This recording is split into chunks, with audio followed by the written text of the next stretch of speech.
She was 19 years old, and she had $10 left in a Folgers coffee can. Not $10 after bills, not $10 until payday. $10 total. Everything else she had owned.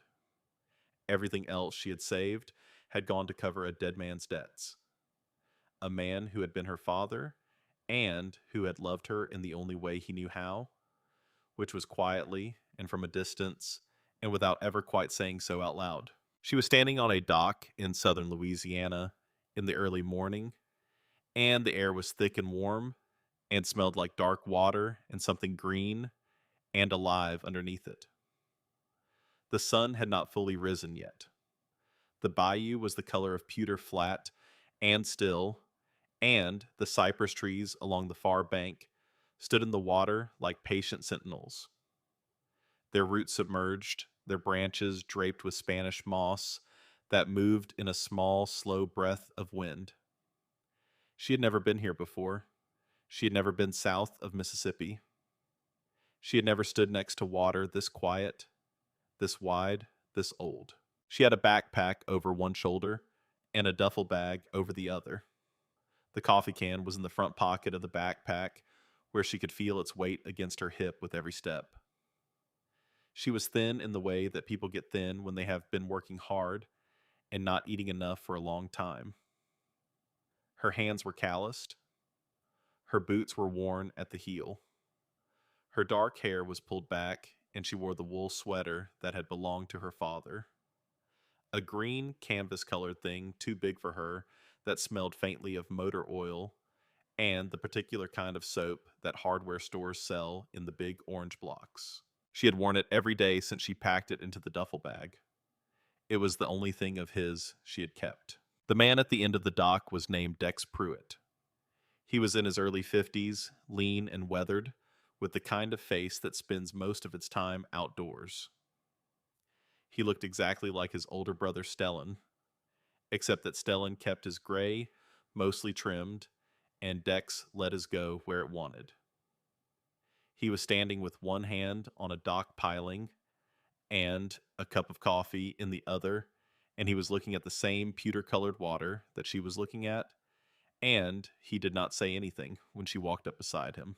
That was the first thing she noticed about him. He didn't fill the silence. Most people fill the silence. They talk about the weather, or they say something about the drive down, or they ask a question that doesn't need answering. Dex Pruitt did none of those things. He just stood there and let the morning be what it was. She had driven 14 hours to get here, or rather, she had ridden 14 hours, 2 buses, and a connection in Baton Rouge, and she had sat by the window the whole way and watched the South change underneath her. Tennessee giving way to Mississippi, Mississippi giving way to Louisiana, the land flattening, the air thickening, the trees shifting from oak and hickory to cypress and tupelo, the water appearing first in ditches, then in canals, then everywhere the land becoming less like solid ground and more like something that had not quite decided whether to be earth or water. She had watched it all with the particular attention of someone trying to memorize a place they might need to know later. That was how she looked at most things, like she might need to know them later. Dex took a long sip of his coffee. Then he pointed without turning his head to the far end of the dock. That one, he said. She looked. The dock extended about 60 feet out over the water, and, along its sides, various boats were tied a flat-bottomed aluminum fishing skiff, a cabin cruiser that had seen better decades, a small sailboat with a cover over its boom that had gone gray with sun and mildew. And, at the very end alone, at the last cleat listing, slightly to the left, was a houseboat. It was about 30 feet long. The hull was steel painted white. Originally, the white was mostly a memory. Now what remained was a patchwork of rust and bare metal and old primer, each surface telling a slightly different story about how long it had been since anyone had paid it attention. The cabin sat on top of the hull, a flat-roofed wooden structure with siding that had once been painted a pale blue-green, the color of shallow Caribbean water, though now it was mostly checking in bare wood and the ghost of what that color had been. Two windows ran along each side, small and square, their glass filmed with salt spray and dust. A wooden door faced the dock. An old life ring hung crooked on the railing, its rope rotted through in two places but still attached. The whole thing sat low in the water, patient and heavy and still. She walked to the end of the dock and stood in front of it. She looked at the rust. She looked at the list. She looked at the rotted rope and the filmed windows and the checking paint. She looked at the water line where the steel disappeared into the dark water of the bayou, and she tried to estimate how much water had seeped in through the hull over the years and what that would mean for the bilge and what the bilge would look like once she pumped it out. Then she looked at something else. She looked at the hull shape, low and wide and stable, designed for slow water, for sitting still, for being a place more than being a vessel. She looked at the roof of the cabin flat and broad, with enough surface area for a solar panel if she wanted one. She looked at the way the boat sat heavy. Yes, too heavy, with years of accumulated water and rot and neglect, but not hopeless. A boat that heavy sat that way because it was being asked to carry too much. Take the weight away, give it back its water line, and it would ride the way it was built to ride. She could see what it had been. More importantly, she could see what it could be again. How much? She asked. Dex walked up beside her. He looked at the boat for a moment, the way a person looks at something they have seen so many times. It has become part of the landscape. Then he said something she had not expected. Before I tell you the number, I need to tell you something, Ray said. She waited. Ray Hargrove, Dex said. He owned this boat for 40 years, lived on it the whole time, died last year, spring of 2019. Didn't have family. The marina was going to sell it for scrap, but I told them to hold it. Told them I had a feeling someone would come for it. He paused. Stellan called me about you 2 weeks ago. Told me you were coming. She didn't say anything. Ray left a message, Dex continued. Not a legal document, not a will. Just something he said to me about a year before he died, when he was still sharp and knew what he was saying. He told me whoever comes for this boat, if someone comes, let them have it for what it owes in backslip fees. Nothing more. He said he didn't want someone who could afford it. He wanted someone who needed it. He reached into the pocket of his jacket and pulled out a folded piece of paper. Not a contract. Not a receipt. Just a handwritten note, water-stained at the corners, the handwriting of an old man who had spent years writing things down carefully. Backslip fees come to $10 even, Dex said. She reached into the front pocket of her backpack. She took out the coffee can. She opened it and counted 10 single-dollar bills into her palm. She held them out to Dex. He looked at the money for a moment. 10 limp dollar bills in the palm of a 19-year-old girl who had ridden a bus 14 hours to get here. Then he took the bills and folded them and put them in his shirt pocket and handed her a single key on a plain metal ring. You know how to caulk a seam? He asked. Yes. You know how to mix marine epoxy? Yes. You know what to do if you find a hull breach below the waterline? Pump the bilge, she said. Identify the source. Patch from outside if accessible. Inside if not using thickened epoxy and a wood backer. Then recheck the waterline over 3 tides. Dex looked at her for the first time with something different in his eyes. Not quite surprise. Something more like recognition. Stellan really did teach you, he said. Stellan really did. He handed her the coffee. She took it, and they stood there on the end of the dock in the early morning, and the bayou was still, and the cypress trees stood in the water, and somewhere in the reeds, a great blue heron lifted off with the slow, prehistoric ease of a creature that has been doing this for a very long time. She watched the heron until it was gone. Then she stepped onto the boat. Her name was Wren Calloway, and she had been moving toward water her whole life without quite knowing it. She was born in a small town in central Tennessee, the kind of place where the nearest navigable river was 40 miles away, and the nearest boat was a rusted John boat someone kept overturned in a field behind the grain elevator. There was no water to speak of. There was red clay soil, and rolling hills, and stands of cedar, and the smell of wood smoke in the fall. It was not a bad place.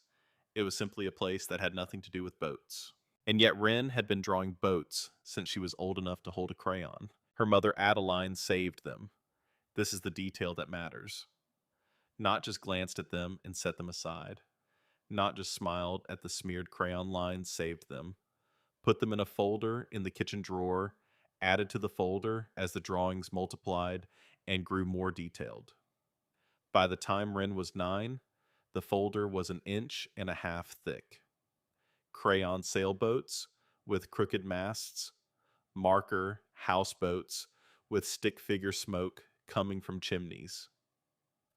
Pencil sketches growing more precise as the years passed of hulls and keels and the relationship between waterline and freeboard that she had read about somewhere and not yet understood, but could feel the importance of in the way children sometimes feel the importance of things they cannot yet explain.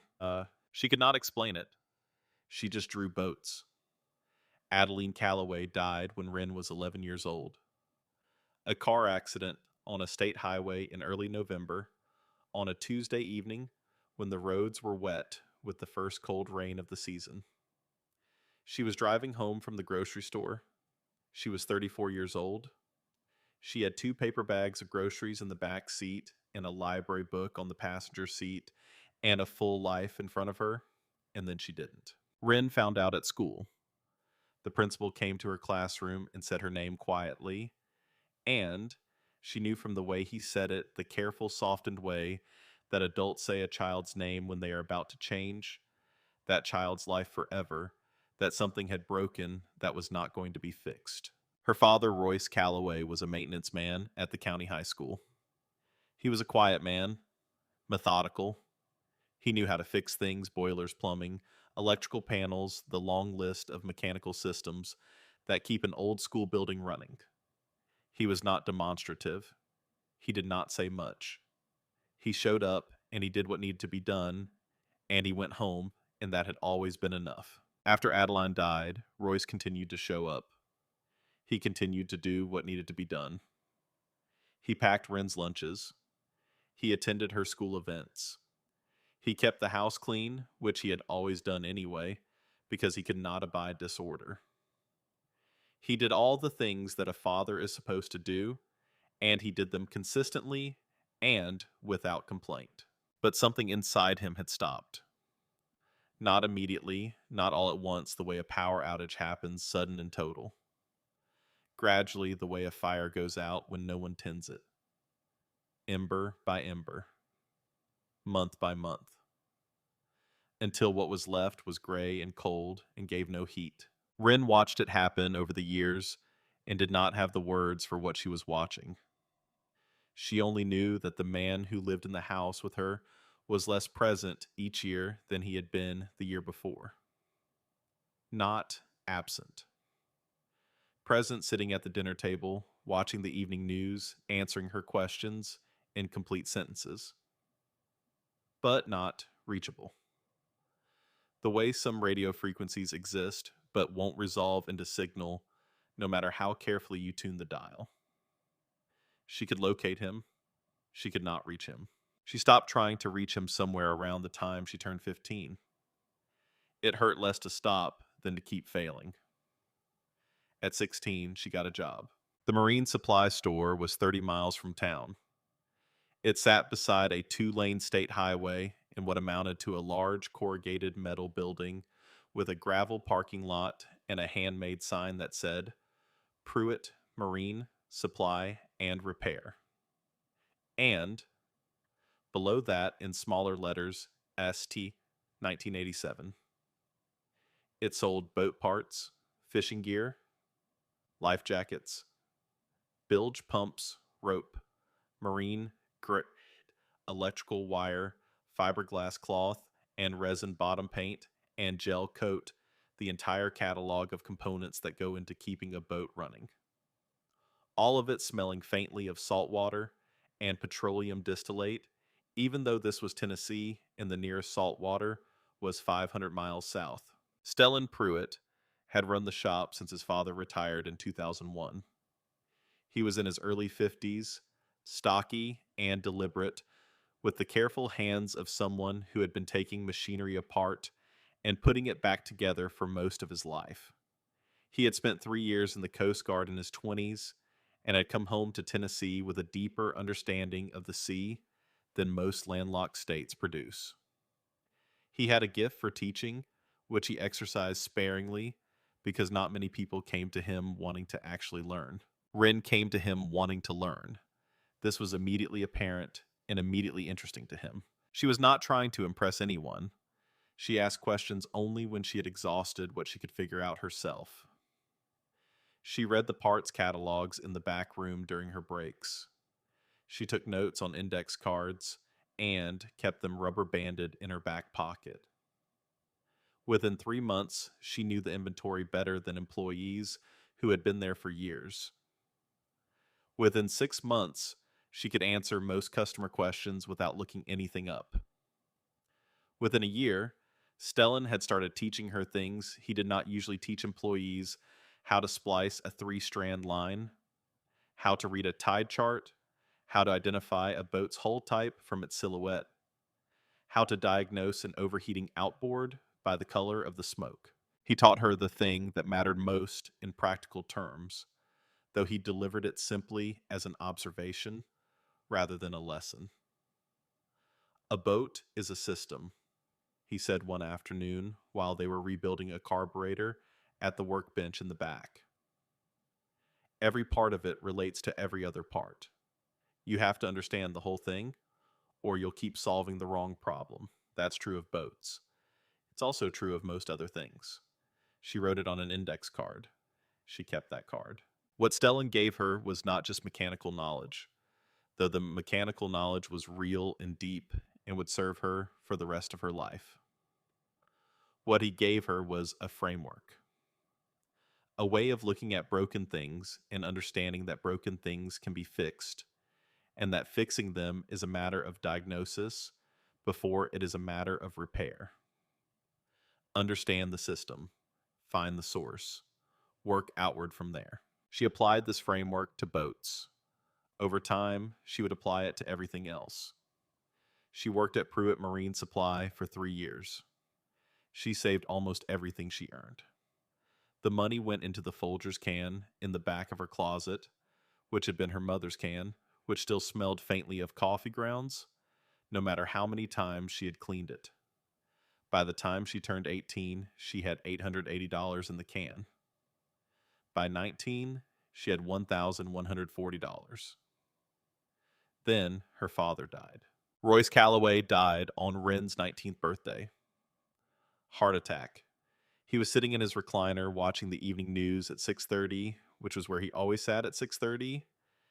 And when Wren came in from work at 7, he was still there, still in the same position, but the television was showing something different now, and he was very still, in a way that was different from his usual stillness. She stood in the doorway for a moment before she understood. Then she understood. He looked peaceful. She noticed this and was surprised to find herself grateful for it because it was not a given.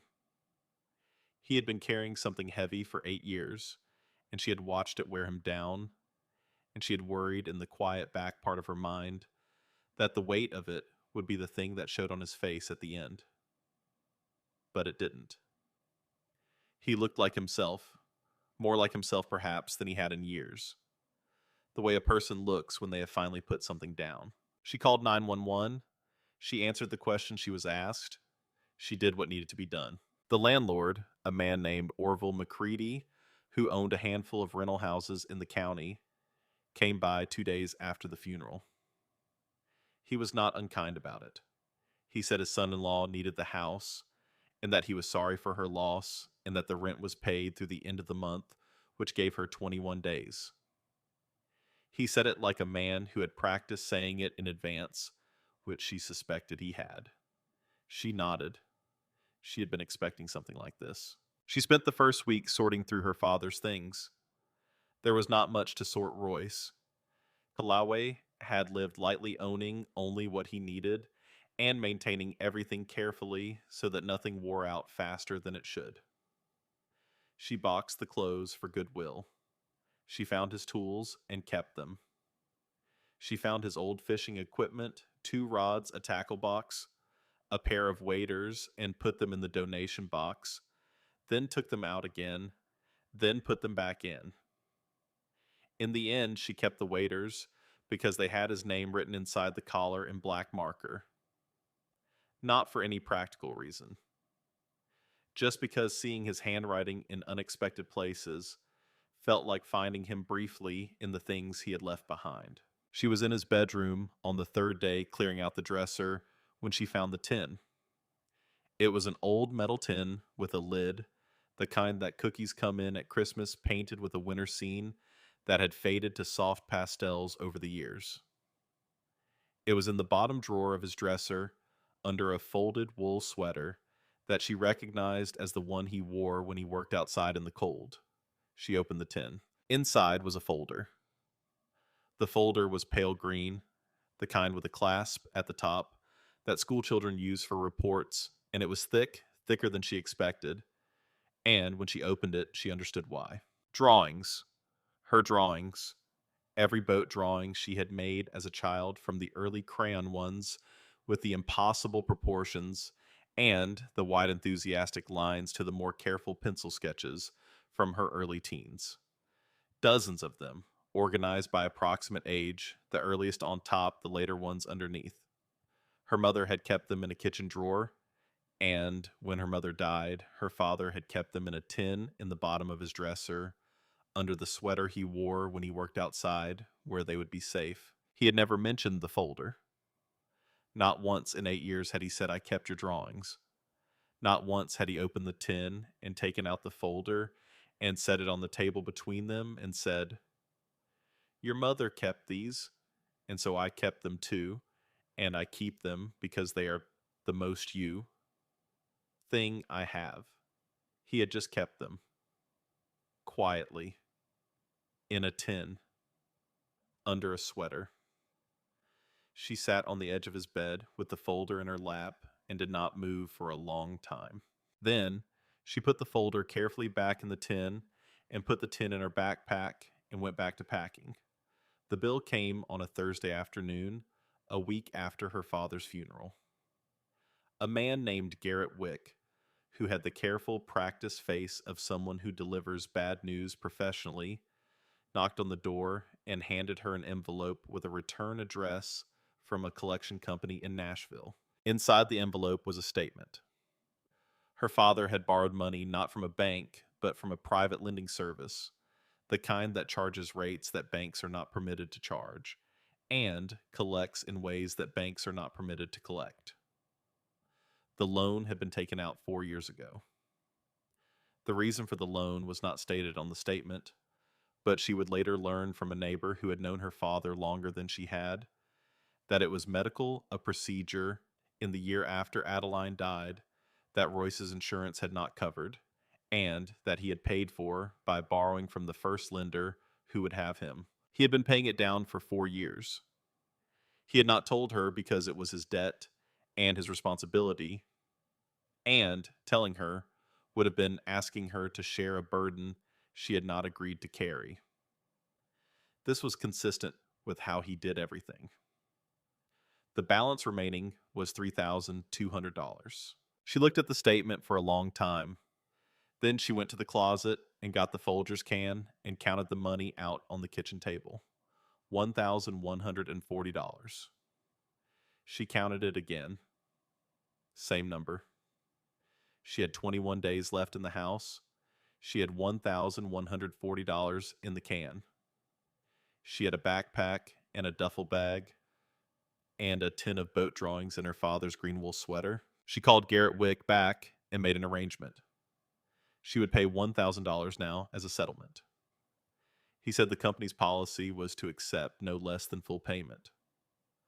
She said she understood their policy, but she was 19 years old, and she had $1,140 to her name, and she had just buried her father, and if they wanted to take her to court over a $2,200 remainder, she would see them there. There was a long pause on the line. Then Garrett Wick said he would check with his supervisor and call her back. He called back the next morning. They would accept $920. She wired $920 from her savings account at the bank in town. She kept $220 and the $10 from the bottom of the can, which she kept separate because she had always kept it separate ever since she started the can. $10 set aside because Stellan had told her once, half joking, that a person should always have their first $10. That there was something about the first $10 that mattered. She had $220 left and the first $10. She had a backpack, a duffel bag, a tin of boat drawings, and her father's green wool sweater. She had 21 days left in the house. On the 18th day, she called Stellan. She had been thinking about what to do, or rather, she had been thinking about why nothing she could think of felt like the right thing. And the reason she had finally decided was that she was thinking about the wrong question. She was thinking about where to go.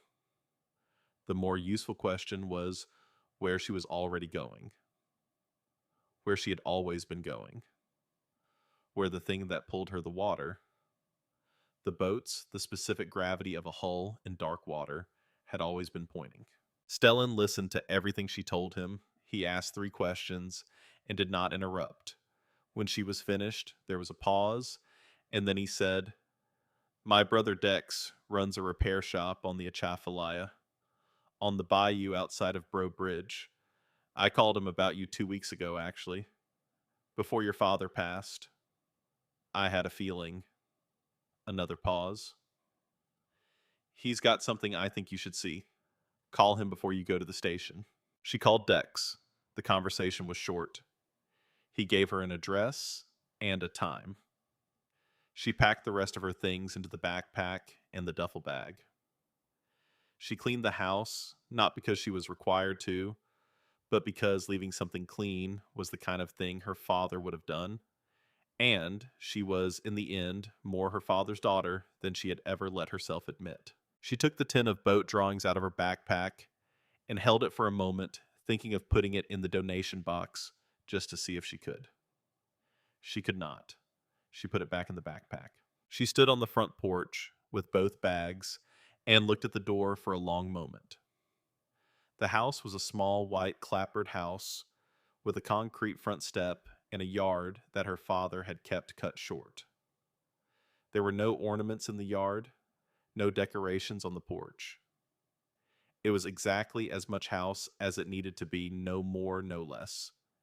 Maintained to the exact standard that was required and not an inch beyond. She pulled the door closed.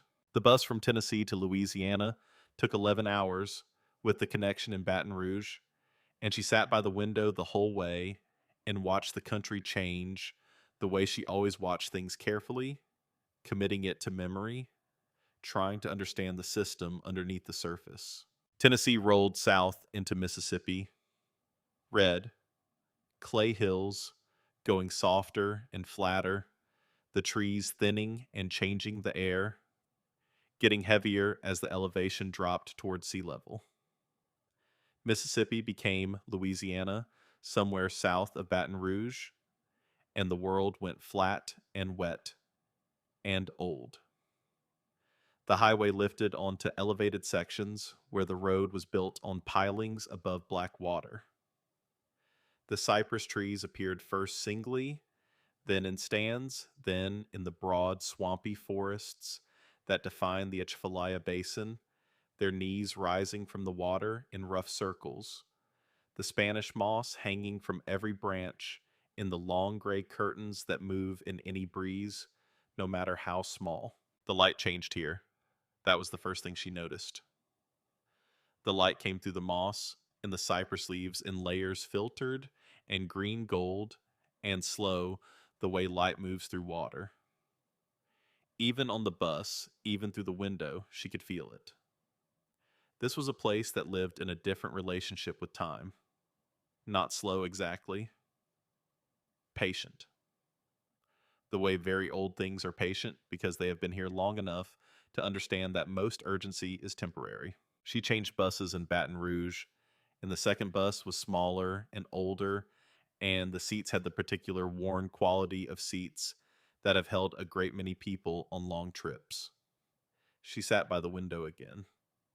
The sun was going down somewhere behind the clouds as they moved deeper into the basin, and the world outside the window went from green to pewter to a deep blue-gray, the color of water at dusk, which is the same color as the sky reflecting in the water, so that you cannot always tell where one ends and the other begins. She got off at a small depot outside Bro Bridge at 8 in the evening.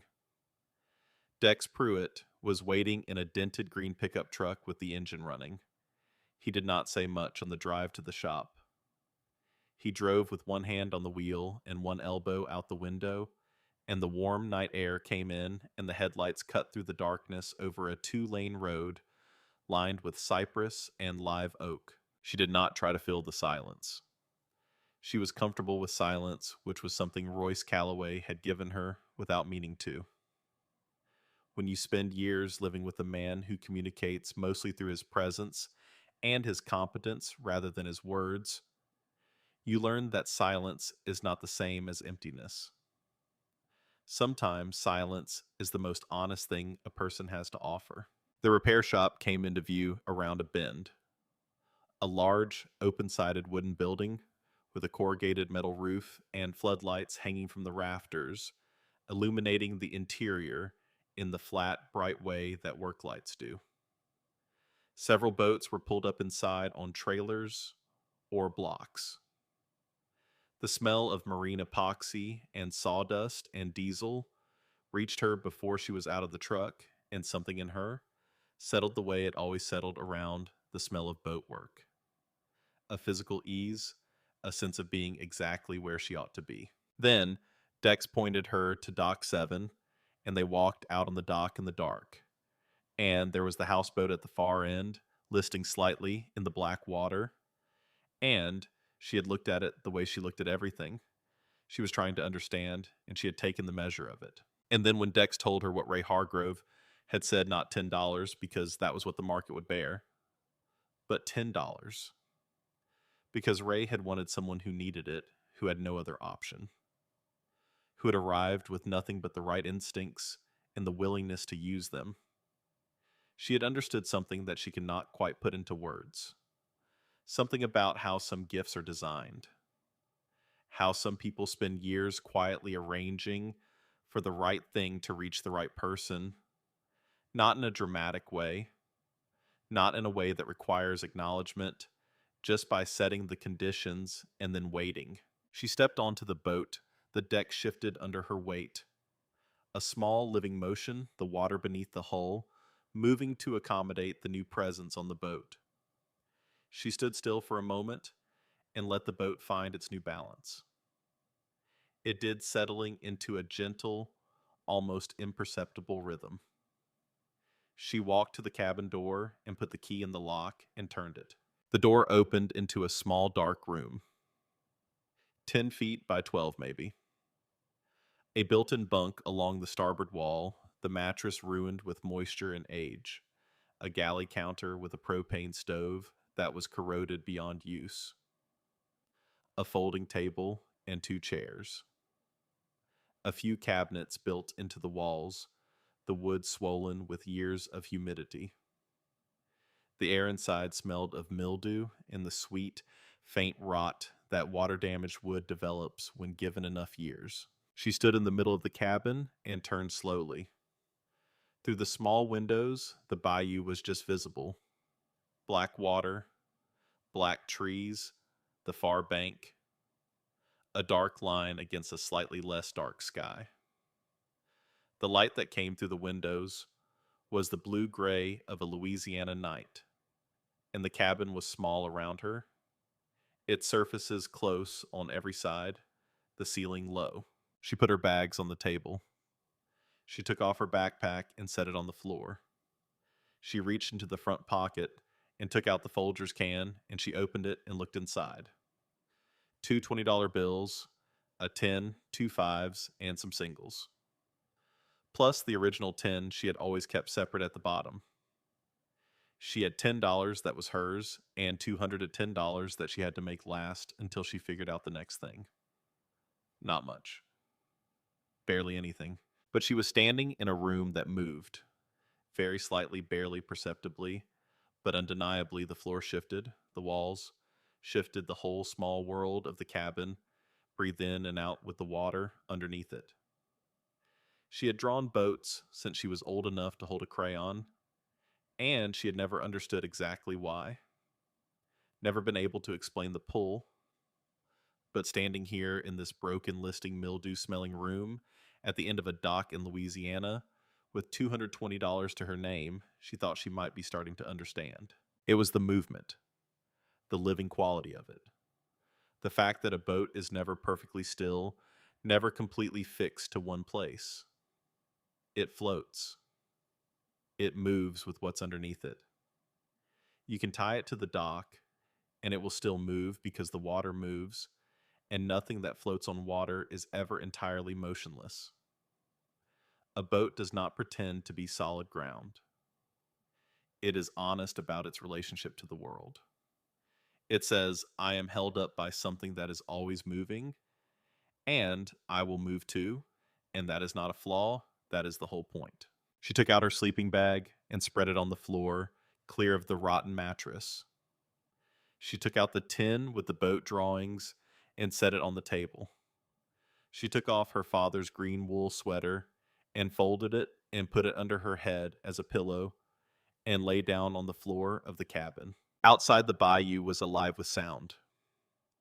Frogs in a chorus so loud and complex that it functioned almost as silence itself, too full to parse, becoming part of the background, the way the sound of your own heartbeat becomes part of your background.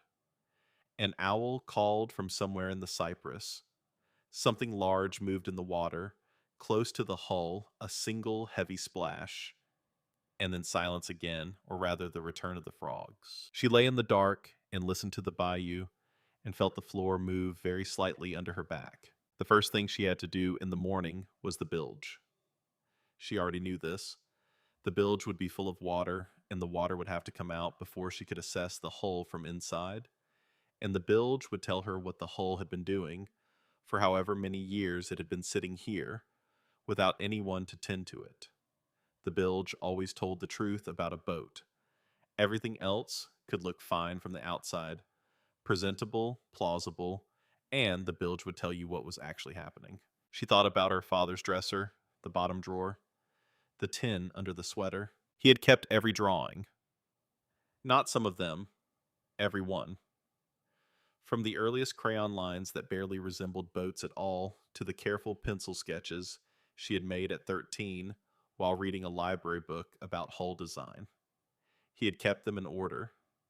He had put them in a folder, and the folder in a tin, and the tin under his sweater, where it was protected, and where it would stay until someone thought to look. He had never said, I see you. He had never said, I know what you are going toward, and I believe in it. He had never said any of it, but he had kept the drawings.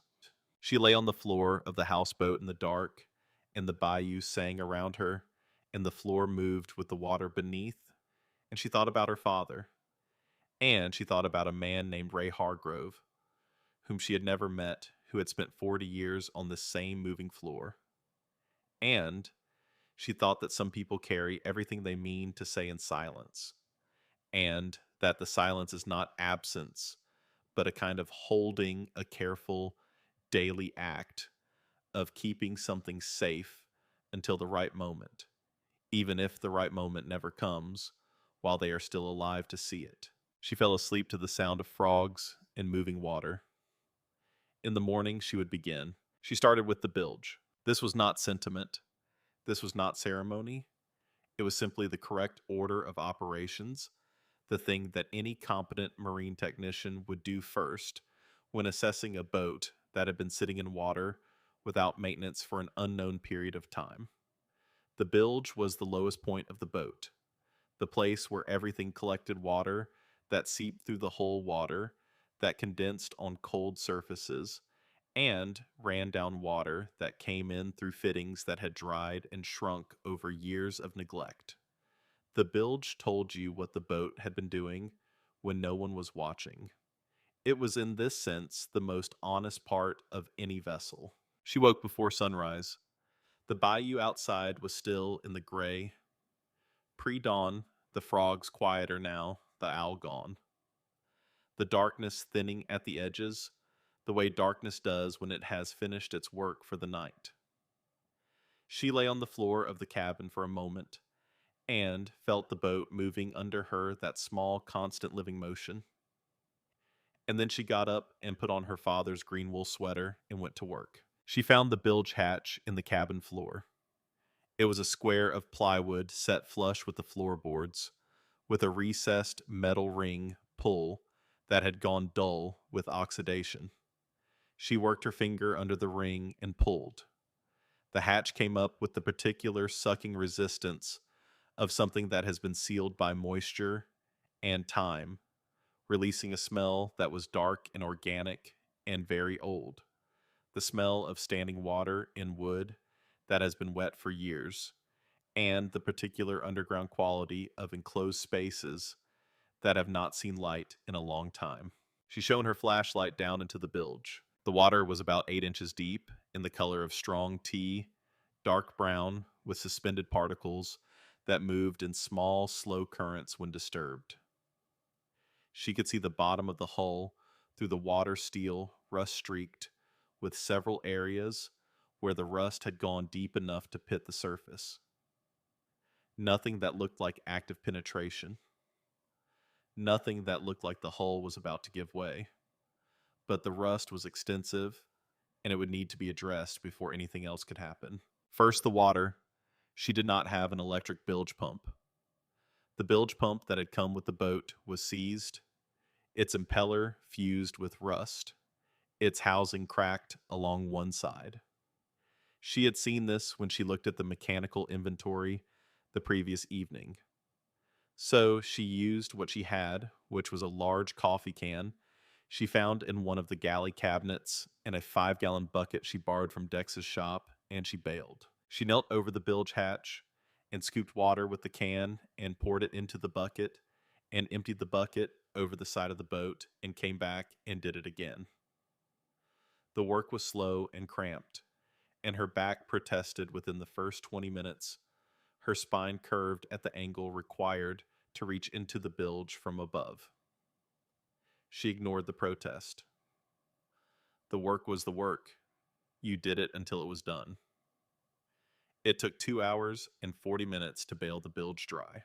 She set the last bucket of dark water over the side and watched it hit the bayou surface and spread in a slow brown circle that dissipated into the surrounding water and disappeared. Then she took her flashlight and leaned back over the open bilge hatch and shone the beam into every corner.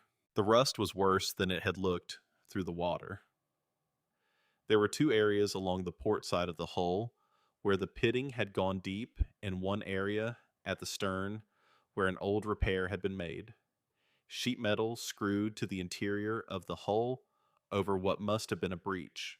A quick fix done years or decades ago by someone who knew it was not a permanent solution but needed the boat to stay afloat for the next season. The screws had rusted. The sheet metal had rusted. The sealant around the edges had failed. Water had been seeping in around the perimeter of that patch for what looked like a long time, which explained why the bilge had held so much water. She cataloged everything. She had a small notebook in her back pocket. She always had a small notebook in her back pocket, a habit she had developed at Stellan's shop. When she realized that what she could not remember, she would lose. And she drew a rough diagram of the bilge and marked the locations of every problem she found with a brief description of each one: depth of pitting, extent of rust, condition of the old repair. When she was finished cataloging, she sat back on her heels and looked at what she had written. It was extensive. It was not impossible. She closed the notebook and put it in her pocket and sat for a moment in the morning light that was now coming through the small cabin windows in that particular Louisiana way, filtered and green gold, the light of a place that is mostly water, where even the light seems to travel through something before it reaches you. Then she noticed what she had not seen before. In the far corner of the bilge in the stern, partly obscured by the shadow of the hull framing, and partly by the fact that she had been focused on the rust and the old patch, there was something else, something that was not part of the boat, something that had been placed here deliberately, set on a wooden platform that had been built up from the hull floor, specifically to raise it above the waterline. She leaned further over the hatch and directed the flashlight beam into the corner. It was a footlocker. Military issue, the kind that had been standard equipment for American servicemen for decades. Rectangular, flat-lidded, with brass hardware at the corners and along the hasp. The wood was old and dark with age, but it was intact. The brass was heavily tarnished, green-black in the creases, but solid. The leather straps that ran across the lid were dry and stiff, but had not cracked through. The padlock that secured the hasp was rusted shut, the keyhole solid, with oxidized iron. Someone had built a platform to keep this thing dry. Not just set it in the bilge and hope for the best. Built a purpose-made platform, raised it precisely to stay above any reasonable water level, preserved it deliberately. This was not something that had been left behind by accident. This was something that had been placed. She looked at the corner of the hasp, where the brass had tarnished least, where a small area of the metal still showed its original color. And there, stamped into the brass in letters that were small but clear, RH 1972. She sat back and looked at the ceiling of the cabin for a moment. Then she got up and went to find Dex. He was in the shop running a wire brush over the outdrive of a fishing boat someone had brought in for service.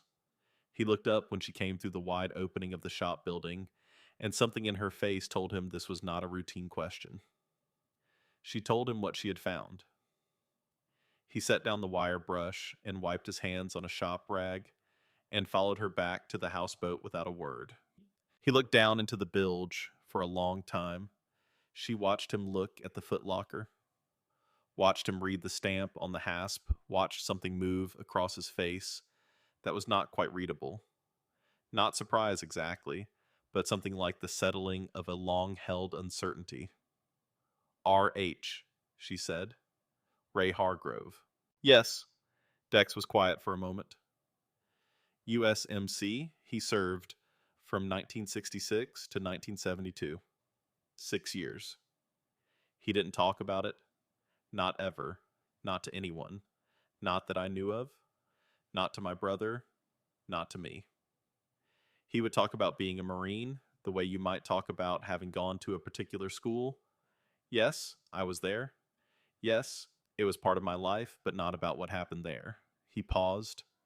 He came home in 1972 and bought this boat in 1979 and lived on it for the next 40 years. That was his whole life, more or less. The years in between the service and the boat are what nobody knew much about. What did he do with himself the 40 years on the boat? Mechanic work.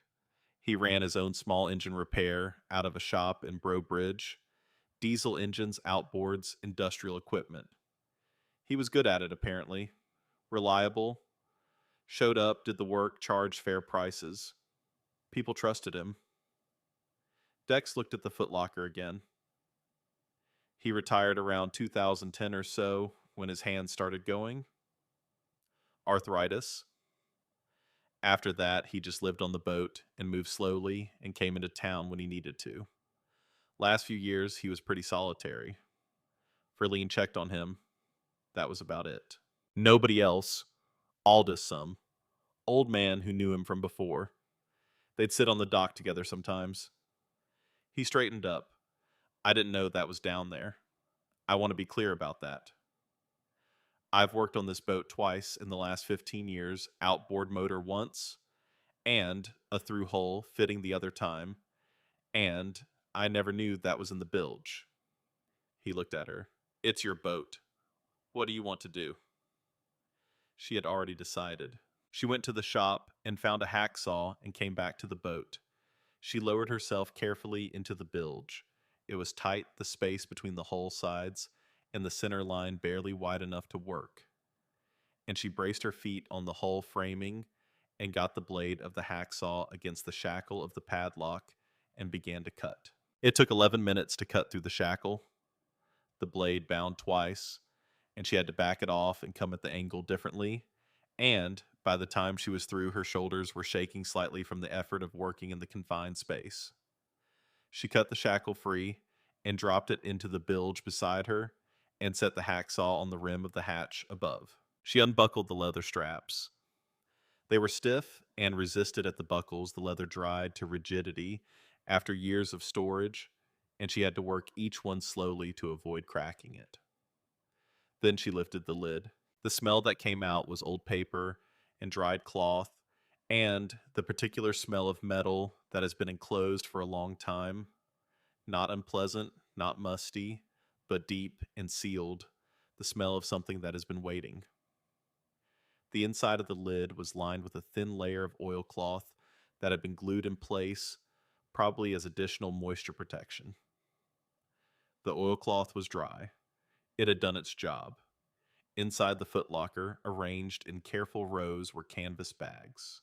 Each bag was roughly the size of a large grapefruit, tied at the neck with a length of natural fiber twine, and attached to each bag by the same twine was a small paper tag.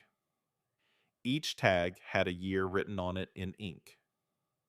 The handwriting was careful and small, and consistent the handwriting of a man who took precision seriously. The earliest tag she could see read 1979. The latest in a bag at the front of the topmost row read 2018. She lifted the 1979 bag. It was heavy for its size. She untied the twine and opened the bag and poured some of the contents into her palm. Coins. Silver coins. Walking Liberty, $50, the large, beautiful ones, with the full figure Liberty striding across the face. Morgan silver dollars, heavy and thick. Mercury dimes, smaller, more delicate. They were not all old. Some of them dated from the 1970s, and there were later ones mixed in.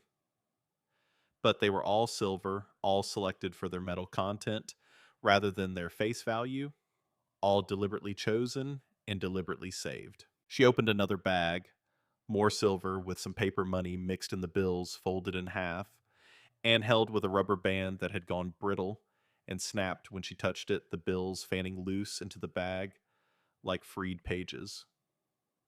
A third bag held only dimes, dozens of them layered in neat stacks. A fourth held quarters and $50 in roughly equal proportion. She counted the bags. 38 bags. The years ran from 1979 to 2018. And there were two gaps, 1985 and 1992, where no bag existed, no explanation offered for the absences. Just the skipped years standing in the sequence like missing stairs. She and Dex carried the footlocker out of the bilge together and set it on the deck in the morning light. The bayou was quiet around them. A great blue heron stood on a half-submerged log 20 feet off the port side, watching them with the patient indifference of a creature that has witnessed a great many human activities and found none of them particularly surprising. It took 2 full days to count everything. Dex knew a coin dealer in Lafayette who drove out on the second day and spent 3 hours examining the silver testing pieces at random with a specific gravity scale and a jeweler's loop, checking dates and mint marks and grades with the methodical thoroughness of a professional. He was a small, careful man named Tremblay who wore reading glasses on a chain and spoke very little except about coins, about which he spoke precisely and at length. When Tremblay was finished, he sat across the folding table from Wren and gave her his numbers. The silver valued at current spot price, with adjustment for numismatic premium on the older pieces. In better condition, came to $31,400. The paper currency bills from various decades, some of it old enough to carry its own modest premium, added another $16,800. The total, which Tremblay wrote on a notepad and pushed across the table toward her, was $48,200. She looked at the number for a long time. $48,200. One man's life savings accumulated bag by bag, year by year, in a footlocker in the bilge of a boat in a Louisiana bayou. Not a fortune, not nothing. Enough to matter enormously to someone who had $220 left to their name. Under the last row of canvas bags, she found two things. The first was a folded American flag, the formal triangle fold, precise and tight, the kind done at military funerals. The white stars against blue field, centered exactly on the visible face of the triangle. It had been wrapped in a piece of the same oilcloth that lined the lid, and it was immaculate. The fabric still crisp, the color still true, despite the years. The second was an envelope, white letter-sized, sealed. On the front, in the same careful small handwriting as the year tags, were 4 words, "To whoever finds this." She sat with the envelope in her hands for a moment before she opened it. The letter was 3 pages long, written on lined notebook paper in the same careful hand. She read it slowly at the table in the cabin with the bayou light coming through the windows and the boat moving very slightly underneath her. My name is Ray Hargrove. I was born in Cocodrie, Louisiana in 1948. I enlisted in the United States Marine Corps in 1966 when I was 18 years old, and I was discharged in 1972. What happened in the years between, I do not write about, and I do not speak about, and I will not begin now.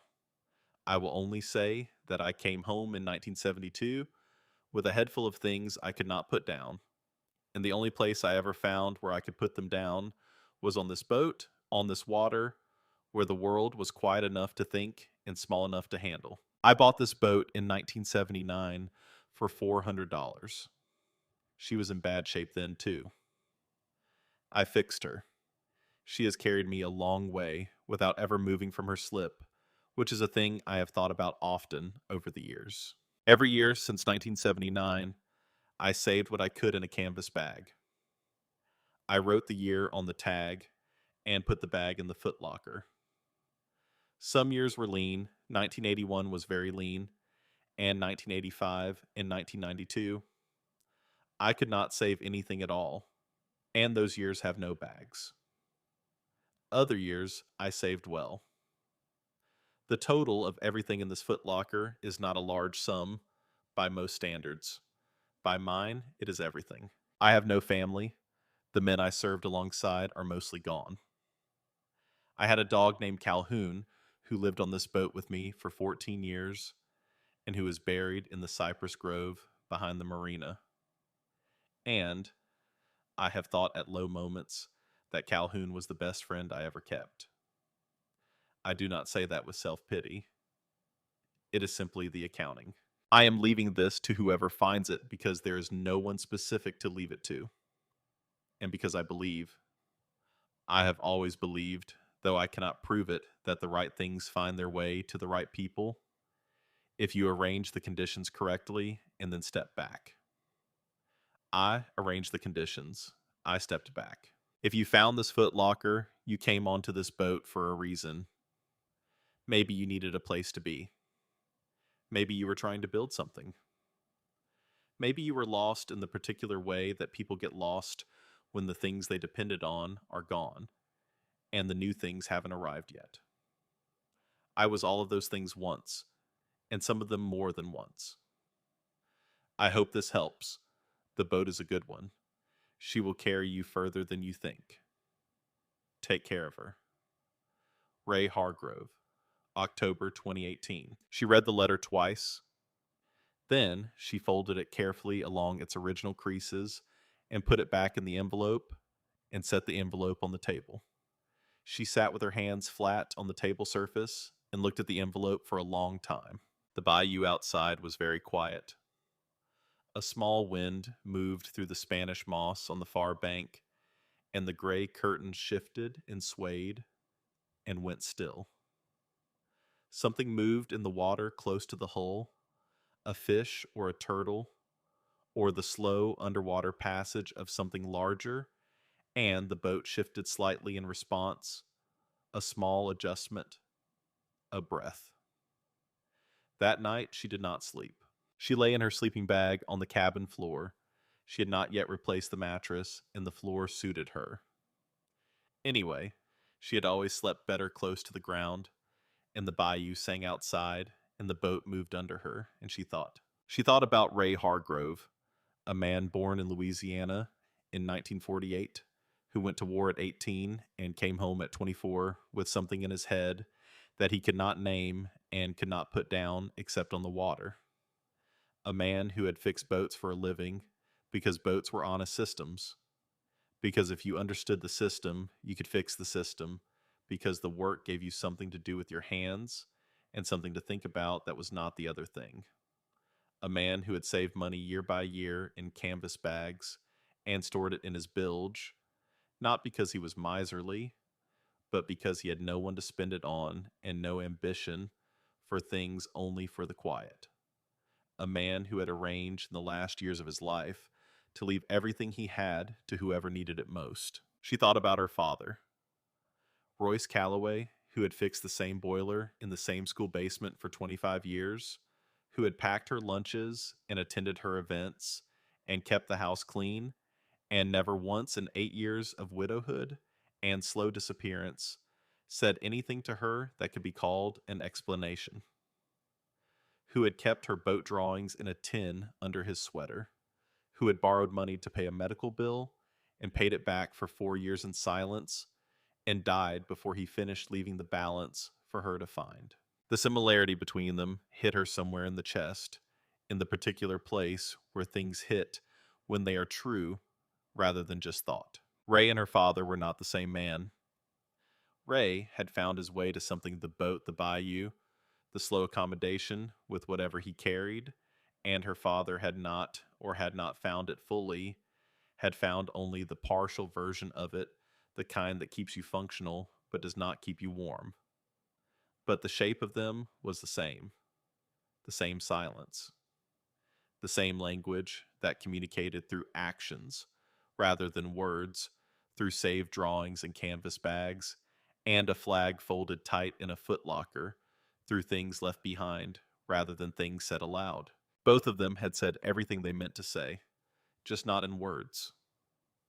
She lay on the floor, and the bayou moved outside, and the boat moved under her, and somewhere around 3 in the morning, she began to cry. Not dramatically, not in the heaving, theatrical way of movie grief. Just quietly in the dark, the way water finds its level gradually without announcement because it has nowhere else to go. She cried for her father. She cried for Ray Hargrove, who she had never met.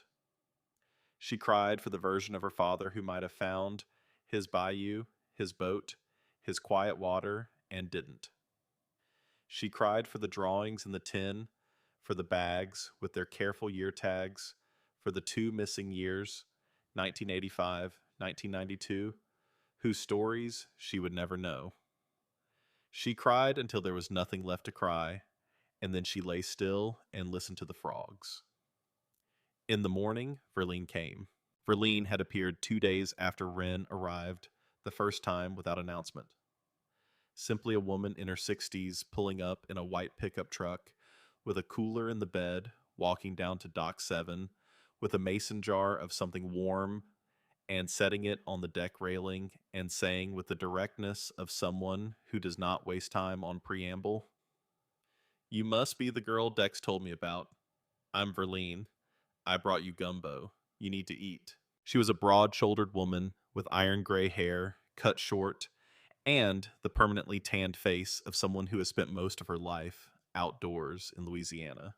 She moved with the easy authority of a woman who has been feeding people for decades and knows exactly how much it matters. She ran a small lunch counter in Bro Bridge that had been in her family for 30 years, and she had been Ray Hargrove's closest friend for most of those 30 years, which Wren had not known when she accepted the first jar of gumbo. Now, Verlene sat across from her at the folding table in the cabin, the envelope between them. The letter unfolded on the table, and she read it the way someone reads something they have been waiting to see for a long time, slowly, completely not rushing the last line. When she finished, she set the letter down and looked at it for a moment. Then she looked at Wren. "He told me," Verlene said. Wren waited.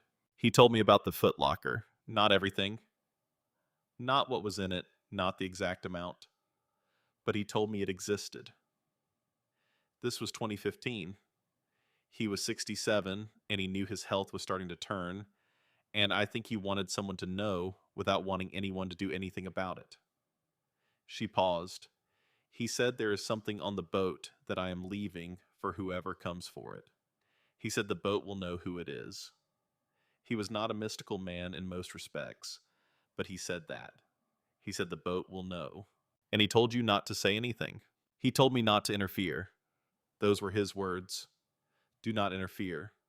Let it happen or let it not happen." She looked at Wren steadily. "I almost said something when the marina talked about scrapping her. I almost called Dex and said tell them to wait. I know something. But I stopped myself because Ray said do not interfere, and in 40 years of knowing that man, I never found an occasion where ignoring his instructions worked out better than following them. And then I showed up. And then you showed up." Verlene looked around the cabin at the walls that needed rebuilding, the galley that needed gutting, the windows filmed with years of salt water and grime. "And you bought a boat for $10 because it was all you had, and you bailed the bilge with a coffee can, and you found what he left." She picked up the letter and folded it carefully and put it back in the envelope. "I think he'd say you're the one." Wren took the envelope and held it. "Do you know why 1985 and 1992 are missing no bags for those years?" Verlene was quiet for a moment. 1985, his mother died.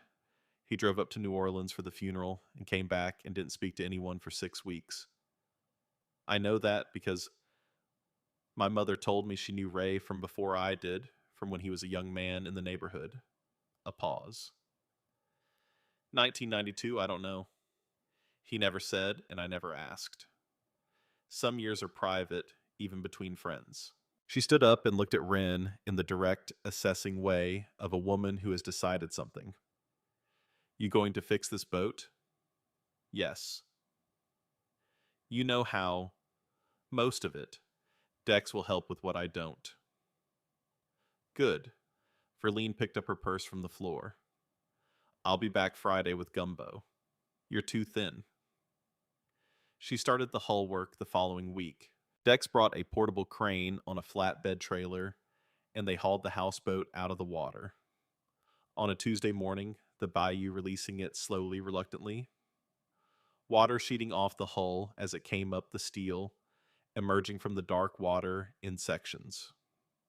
First, the waterline, then the boot stripe, then the full expanse of the underbody, with its accumulated years of rust and growth and the slow work of water on unprotected metal. Out of the water, the hull was worse than she had estimated. The rust ran from the waterline down in long orange-brown streaks, and below the waterline, the steel was rough and pitted all the way around. And the old repair at the stern, the sheet metal patch was visibly failing. The edges lifting away from the hull, the sealant cracked and gone at the corners. She looked at it for a long time, then she picked up the power sander. The work was loud. The sander screamed against the steel, and the rust came off in clouds of orange dust that coated her clothes and her arms, and the inside of her nose, and the back of her throat, and she wore a respirator and safety glasses, and still tasted iron at the end of every day. Her shoulders shook with the vibration of the sander, and ached at night in a deep, bone level way that was different from normal tiredness, the specific fatigue of muscle asked to do sustained resistant work against an unyielding surface. She worked for 9 hours a day. She took 20 minutes for lunch, sitting on an overturned bucket in the shade of the shop building with a sandwich and a bottle of water. She stopped when the light failed, cleaned the equipment, made notes in her notebook, planned the next day's work. Dex watched her from a distance mostly.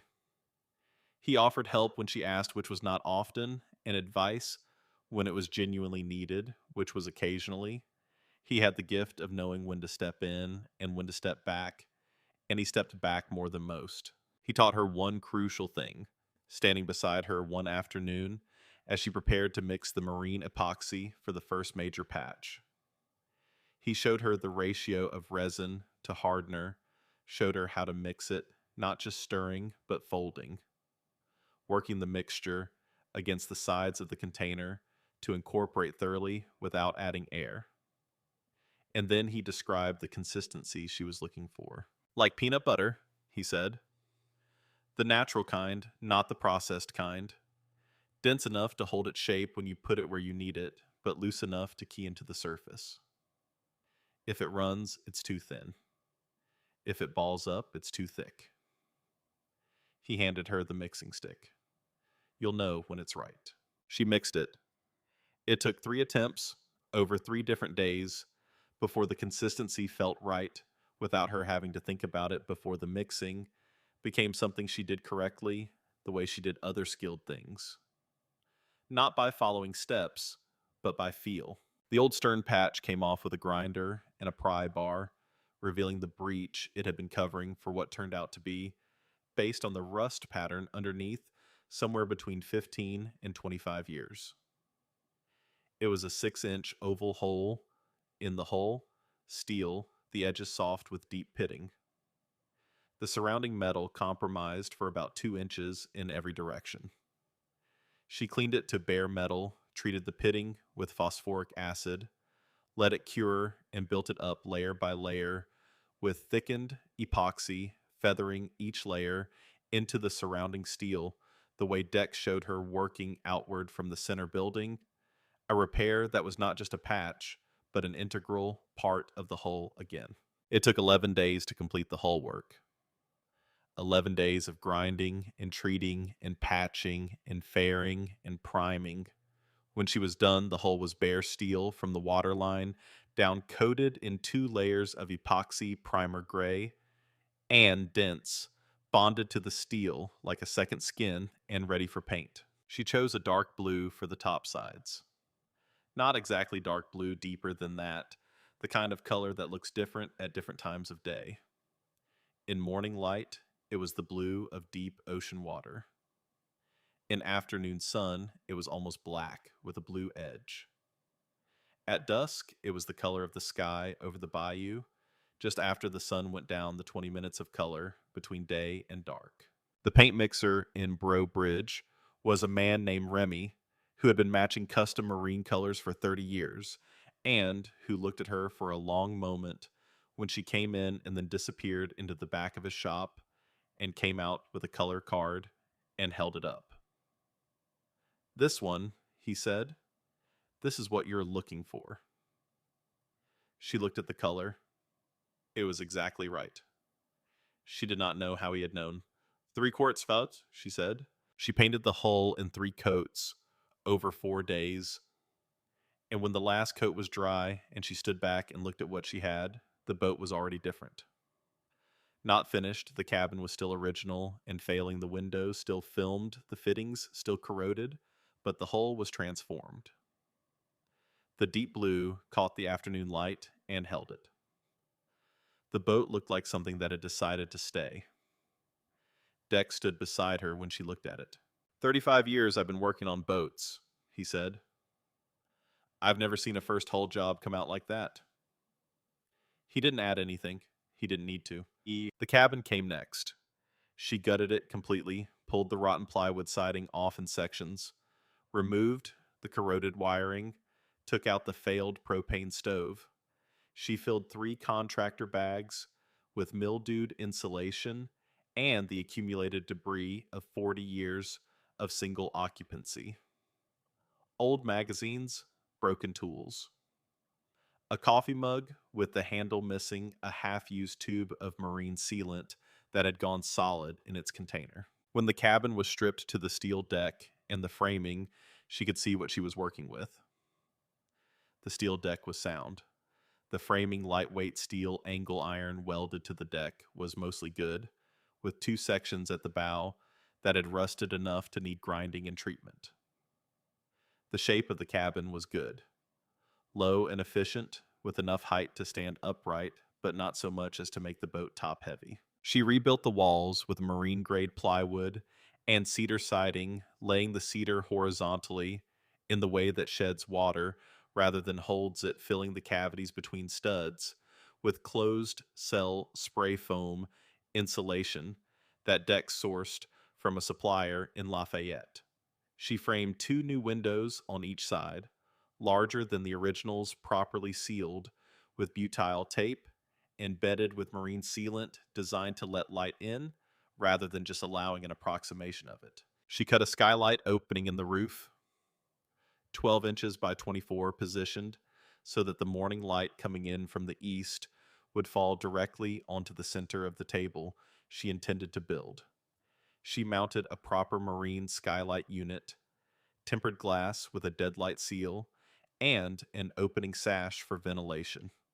She sealed it with 3 courses of flashing tape and bedded the frame in sealant and stood underneath it and watched the bayou light fall through it onto the rebuilt floor. The light in the cabin was different after the skylight, less of that green gold filtered quality, more direct, more present.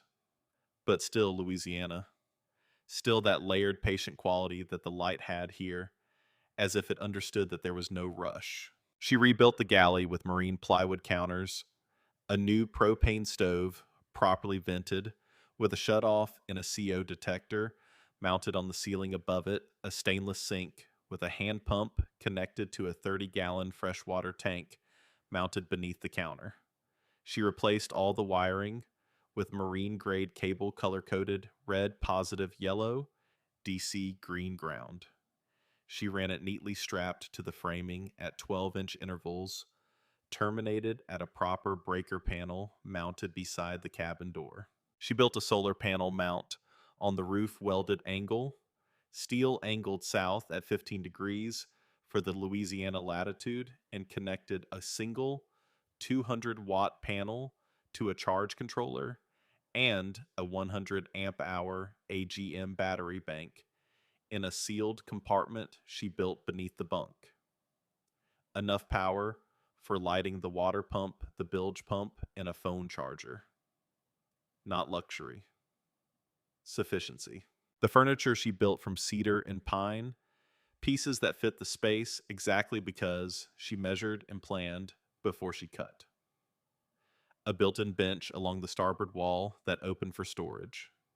A drop leaf table that folded against the wall when not needed sized to seat 2 comfortably when extended.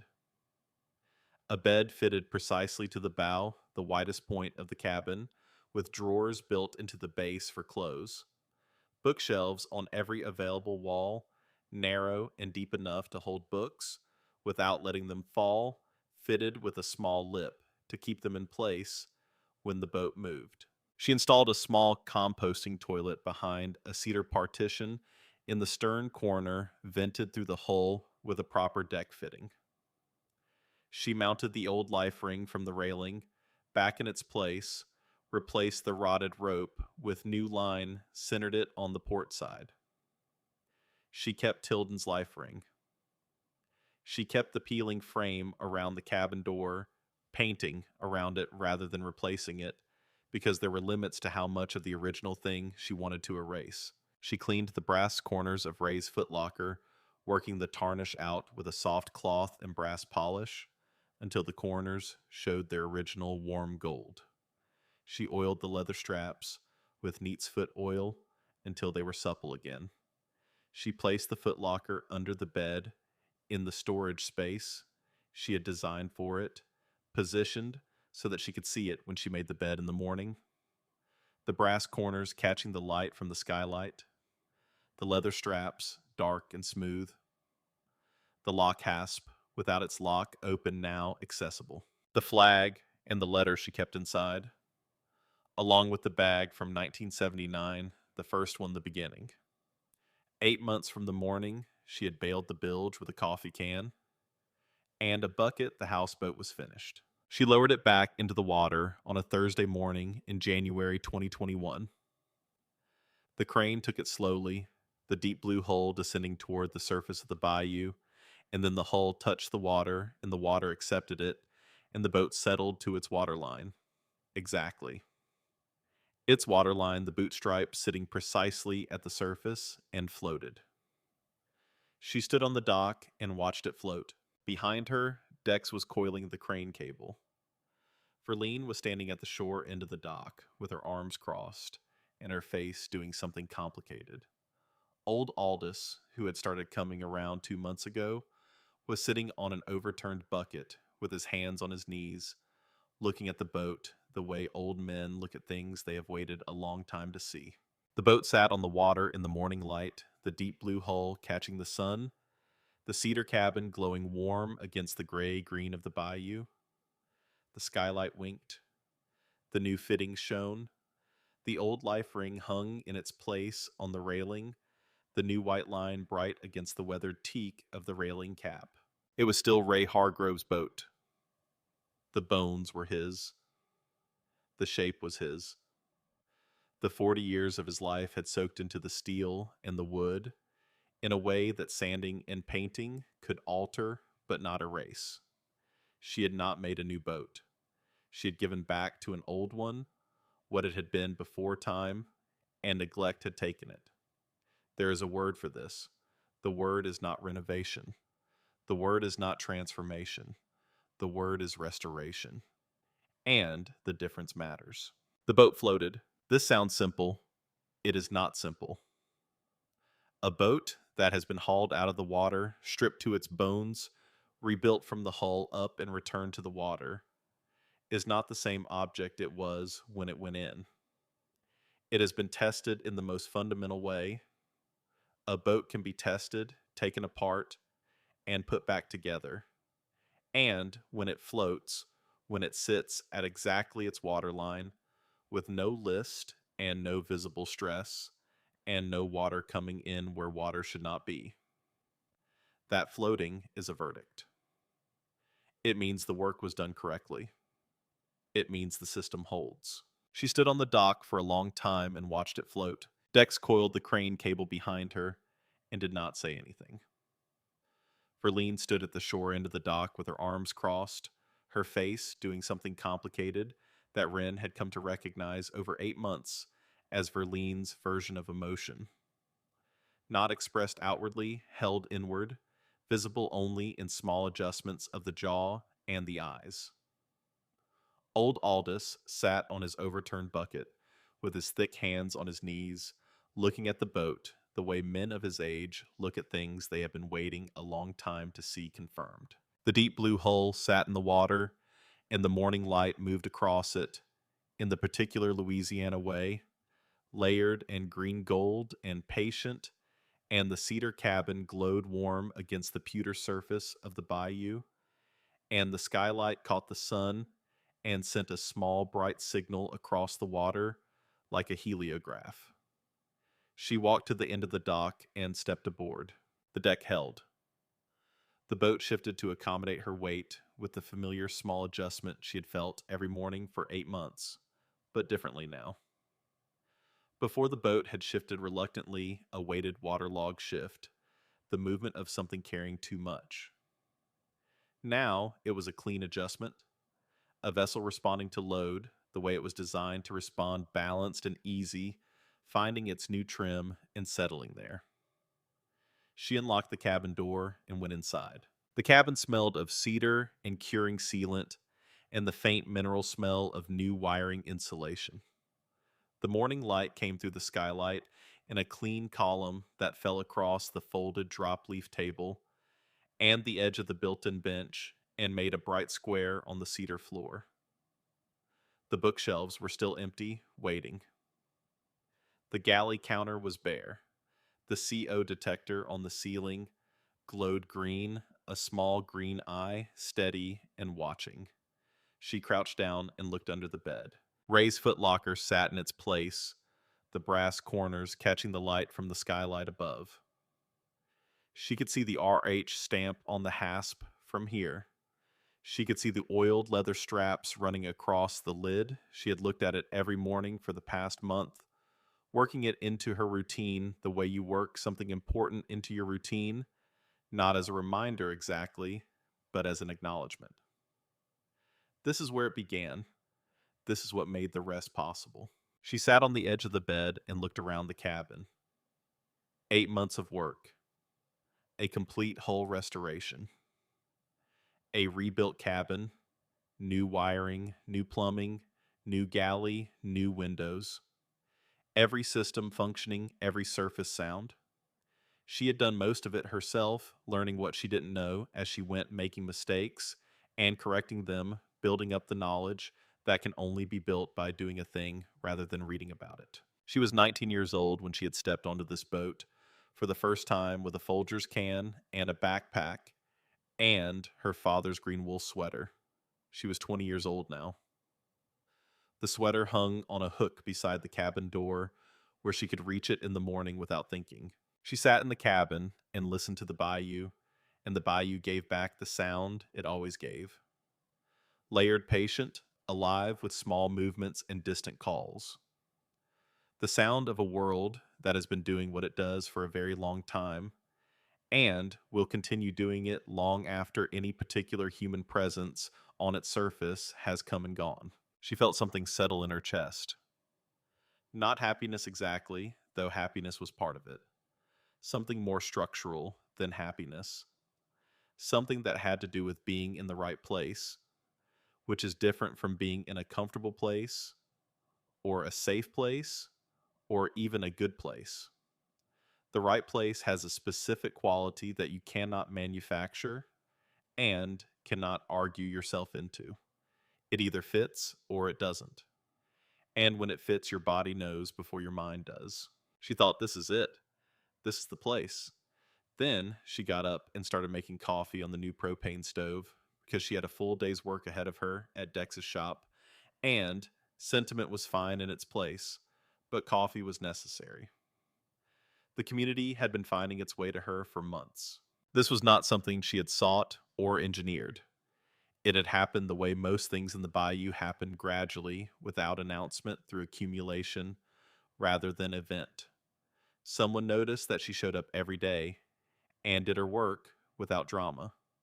Someone else noticed that she learned fast and didn't pretend to know things she didn't know. Someone else noticed that she was quiet, in the particular way that people who are genuinely paying attention are quiet, not withdrawn, not unfriendly, but absorbed, present in the way of someone for whom the world is always offering something worth observing. Word traveled. This was the bayou. Word always traveled. Fishermen and shrimpers and guides who passed through Dex's shop started pausing longer when she was there, starting conversations about hull maintenance or outboard carburation, or the particular challenges of keeping fiberglass sound in standing water. And the conversations became more frequent and more specific as it became clear that she had real knowledge and real willingness to use it.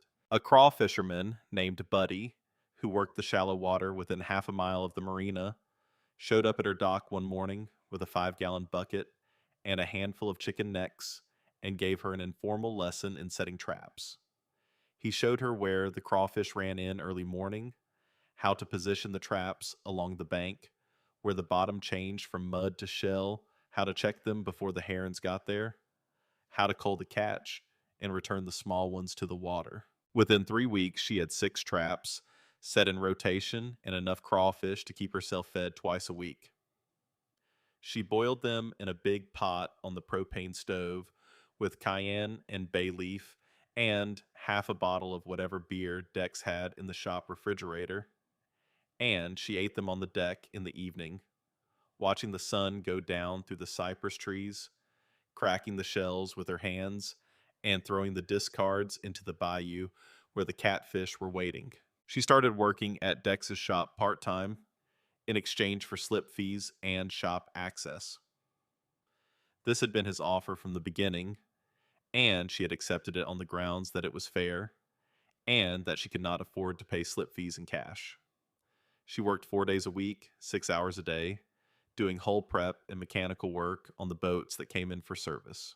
She was good at the work, and she was fast, and she had the particular quality that Dex said was the rarest thing in a shop employee: she could diagnose. Not just follow a procedure, not just replace the parts that were obviously failing, but trace a problem back to its source by understanding what the system was supposed to do and what it was actually doing, and why the gap existed between those two things. Stellan had given her this: the framework, the ability to see systems. Within 3 months, customers were asking for her by name. Not in a dramatic way, just the quiet accumulation of preferences that happens when word gets around that someone is competent and honest and will tell you what the actual problem is, rather than what is most profitable to repair. The young woman at Dex's place, she knows her stuff. She found satisfaction in this that surprised her with its depth. Not the praise, she did not particularly need praise, but the work itself. The specific, concrete, verifiable satisfaction of a system that was broken becoming a system that worked, of a diagnosis confirmed by the outcome of understanding earned through attention rather than assumed through habit. She thought of Stellan saying a boat is a system. Everything in life is a system. If you can see the system, you can fix the system. She was beginning to understand that this was not just a metaphor about boats. Verlene came every Friday with gumbo and mason jars and a directness that had not softened over 8 months. She would set the jar on the deck railing and look at whatever progress had been made that week and offer commentary that was brief and accurate and occasionally sharp. She did not offer flattery. She offered attention, which was more valuable. They developed a rhythm over the months. Verlene would come on Friday afternoon and they would sit on the deck together. Verlene in the one folding chair that Wren kept on deck for visitors. Wren cross-legged on the deck planking, and Verlene would talk about the week's events in town, which she delivered in a dry, efficient narrative style that left out nothing important and very little that was interesting. She talked about her lunch counter, about the regulars, and their predictable orders, and their unpredictable opinions. She talked about the town and its politics, and its weather, and its gossip, with the easy authority of a woman who has been feeding the people of a place for 30 years, and has therefore heard most of its stories. She talked about Ray, not systematically, not as a project of biography, but in the way that people talk about someone they loved, in fragments, in small particular moments, in the specific details that prove a person was real. Ray had drunk his coffee black and too hot. She said always too hot, always in a hurry to drink it before it was ready to be drunk. Ray had known the name of every bird in the bayou and could identify them by call in the dark. Ray had fixed a neighbor's car engine for free 3 years in a row and refused to accept payment each time with a brevity that made the refusal impossible to argue with. Ray had walked to the grocery store in town rather than drive because he said the walk told him things the drive did not. The details built up fragment by fragment, the way a picture builds in a developing tray, slowly from outlines to particulars until the image was present and recognizable and complete. He was real to her now, not in a mystical sense, not as a presence she felt on the boat, but in the simple sense that she knew him. She could imagine him in the cabin at the end of the day, sitting at the table with his too hot coffee, listening to the bayou outside. She could imagine him in the bilge on a Saturday, checking the hull with a flashlight the way she had learned to check it. She could imagine him on the dock in the early morning, watching the herons stand in the shallows and waiting for the day to begin. She kept a small notebook on the shelf above the table, and, after Verlene's Friday visits, she would write down what she had learned. Not transcription, just the details that seemed most essential, the ones that most made him present. The coffee too hot. The birds by name in the dark. The car engine 3 years running. The walk to the grocery store. She was building a record of someone she had never met the way an archaeologist builds a record of a civilization, from what they left behind, from what others remembered, from the small, particular evidence of a life that chose to leave its traces in actions rather than words. Aldous came on Sundays. He was 83 years old and moved slowly with the careful deliberateness of a man who has made peace with the pace his body now required. He had white hair cut close to his head and hands that were large and deeply lined. The hands of someone who had worked with them for 6 decades and had the specific kind of strength that comes not from exercise, but from sustained use over a long time. He had known Ray Hargrove since they were boys in Cocodrie, which was a small fishing community on the Louisiana coast that had been losing ground to the Gulf for as long as either of them could remember. He had known Ray before the service, and he had been one of the people Ray came back to in 1972. And he had watched Ray find his way to the boat and the bayou and the slow accommodation with whatever he carried. He did not talk about the war. He had been asked about it enough times over the years, on behalf of enough veterans, of enough conflicts to know that the asking served the asker more than the one being asked.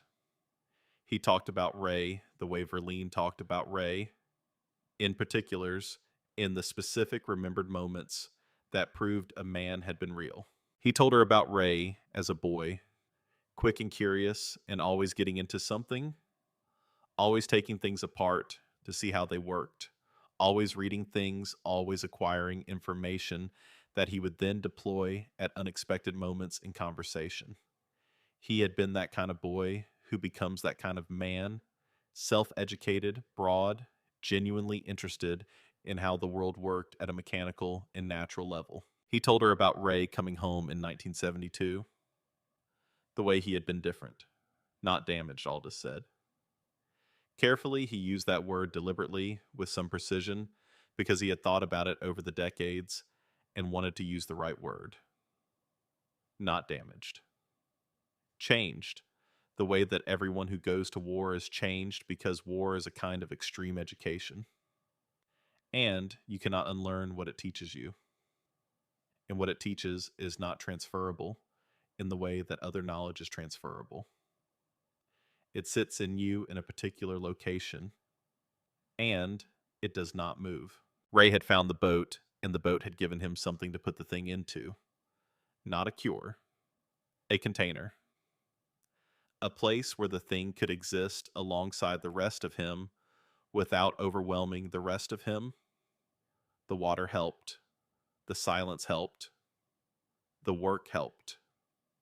The discipline of maintaining a vessel of understanding that a boat requires continuous attention, that the work is never finished, that every season brings new demands, and neglected demands become failures, had given his mind something to hold, something to turn over, something to problem solve at 3 a.m. when the other thing would not let him sleep. He told her about Ray in his later years. the arthritis that had taken his hands in his early 60s, forcing him out of the repair shop, taking from him the specific satisfaction of mechanical work that had structured his days for 3 decades. The way Ray had adjusted, not without difficulty, Aldous said, not without a period, where the adjustment was visibly hard, by shifting his attention. He had started reading more seriously. He had started learning the birds, the plants, the fish, the weather patterns of the basin. He had started spending his mornings on the deck with binoculars and a field guide accumulating knowledge about the natural world of the place he had lived for 40 years. Knowledge he had not had the stillness to acquire when his hands were busy. He had become, in his last years, a knowledgeable man about the bayou, the kind of person to whom other people brought questions about the behavior of certain fish in certain conditions, about the succession of plants in a disturbed marsh, about the way the herons organized their rickeries, and the way the weather moved across the basin from the Gulf. He had given his mind something to learn, and the learning had held him. Aldous told her all of this in pieces over many Sundays in the patient way of a man who has spent 80 years understanding that important things cannot be delivered all at once. She listened to every piece. She wrote in her notebook after he left. One Sunday in February, Aldous arrived and sat in the folding chair and looked at the restored boat for a long time without speaking. The morning light was on the hull, the deep blue, catching the flat winter sun, the cedar cabin warm against the gray sky. The bayou was low and still, the way it got in winter, when the rains had not come in a while. He said, "I want to tell you something about 2008. She waited. Ray had an offer that year. A man from New Orleans, a developer, had been buying up waterfront property along the basin, parcels, slips, old structures. He came to the marina and made Ray an offer on the boat. $12,000. Cash. Aldous looked at the water. $12,000 in 2008 was real money to Ray. He was already having trouble with his hands. The repair shop was getting difficult. He could have sold the boat and rented somewhere in town and been comfortable for years. He didn't sell. He told the developer no without taking a day to think about it. The developer came back 3 times, raised the offer each time. The last offer was $15,000. Aldous paused. The last time the developer came, Ray told him something. I was there. I was sitting right where you're sitting. Ray said this boat is not mine to sell. I'm keeping it warm for whoever comes after. He let that sit for a moment. I thought at the time it was just a thing to say. A way of refusing without having to give a real reason. I've thought about it since, and I don't think that anymore. I think he meant it exactly. I think he understood by 2008 that he was a custodian of something rather than an owner of it. That the boat had a future that didn't include him, and his job was to keep it sound until that future arrived. He looked at her directly. He kept it sound for 11 more years. It wasn't sound when you got it. I know that I saw it, but it was floating. That's not nothing. A steel hull in a Louisiana bayou without maintenance for 11 years of old age. It should have been on the bottom. It wasn't. He kept it enough. He kept it to the point where someone who knew what they were doing could bring it back. She looked at the boat, the deep blue hull, the cedar cabin, the skylight catching the flat winter light. He never knew I was coming, she said. No, Aldous agreed. He just kept the conditions right. And trusted. She found the photograph on a Wednesday morning in March. She was not looking for anything. She had taken the footlocker out from under the bed to clean behind it. The cedar drawer base had accumulated a drift of sawdust from a repair she had done to the floor 2 weeks earlier, and she had set the footlocker on the bed and was about to slide it back when something about the way the light hit the interior made her look more carefully. She lifted the folded flag out and set it on the bed beside the footlocker. She lifted out the envelope with Ray's letter. She looked at the bottom of the footlocker, the oilcloth lining smooth and undisturbed, the corners glued down. Then she looked at the underside of the lid. There, in the top right corner of the lid's interior, something was pinned to the oilcloth with a single small brass tack. She had not seen it before because she had always opened the lid fully and let it fall back, and the corner was in shadow when the lid was open at the angle it naturally rested. She tilted the lid toward the light. It was a photograph. Black and white, roughly 2 inches by 3. A small photo, the kind taken by a pocket camera, or an early compact, the kind that people carried in wallets or kept in shoe boxes. The image was clear despite its age. A small girl, perhaps 4 or 5 years old, standing on the bow of a boat. Not this boat. A smaller one, a skiff or a runabout of some kind. Its rail just visible at the edge of the frame. The girl was standing with her weight forward on her toes, leaning very slightly toward the water. Her arms lifted just a little from her sides for balance. She was laughing at someone off camera, her face open and entirely unguarded, and the boat was moving. You could see the slight lean of it, the way the water blurred at the waterline, and she was completely at ease with the movement balanced on the moving deck. The way someone is balanced when movement has always been their natural condition. She could not have explained precisely what she felt looking at the photograph.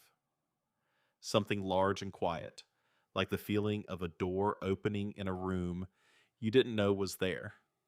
The girl's posture, the forward weight, the lifted arms, the instinctive accommodation of the moving deck was the posture of someone who had always belonged on boats. The way she stood was not the way a child stands when she is being brave about something new. It was the way a child stands when she is doing something she has always known. Wren had stood that way on boats since she was old enough to stand.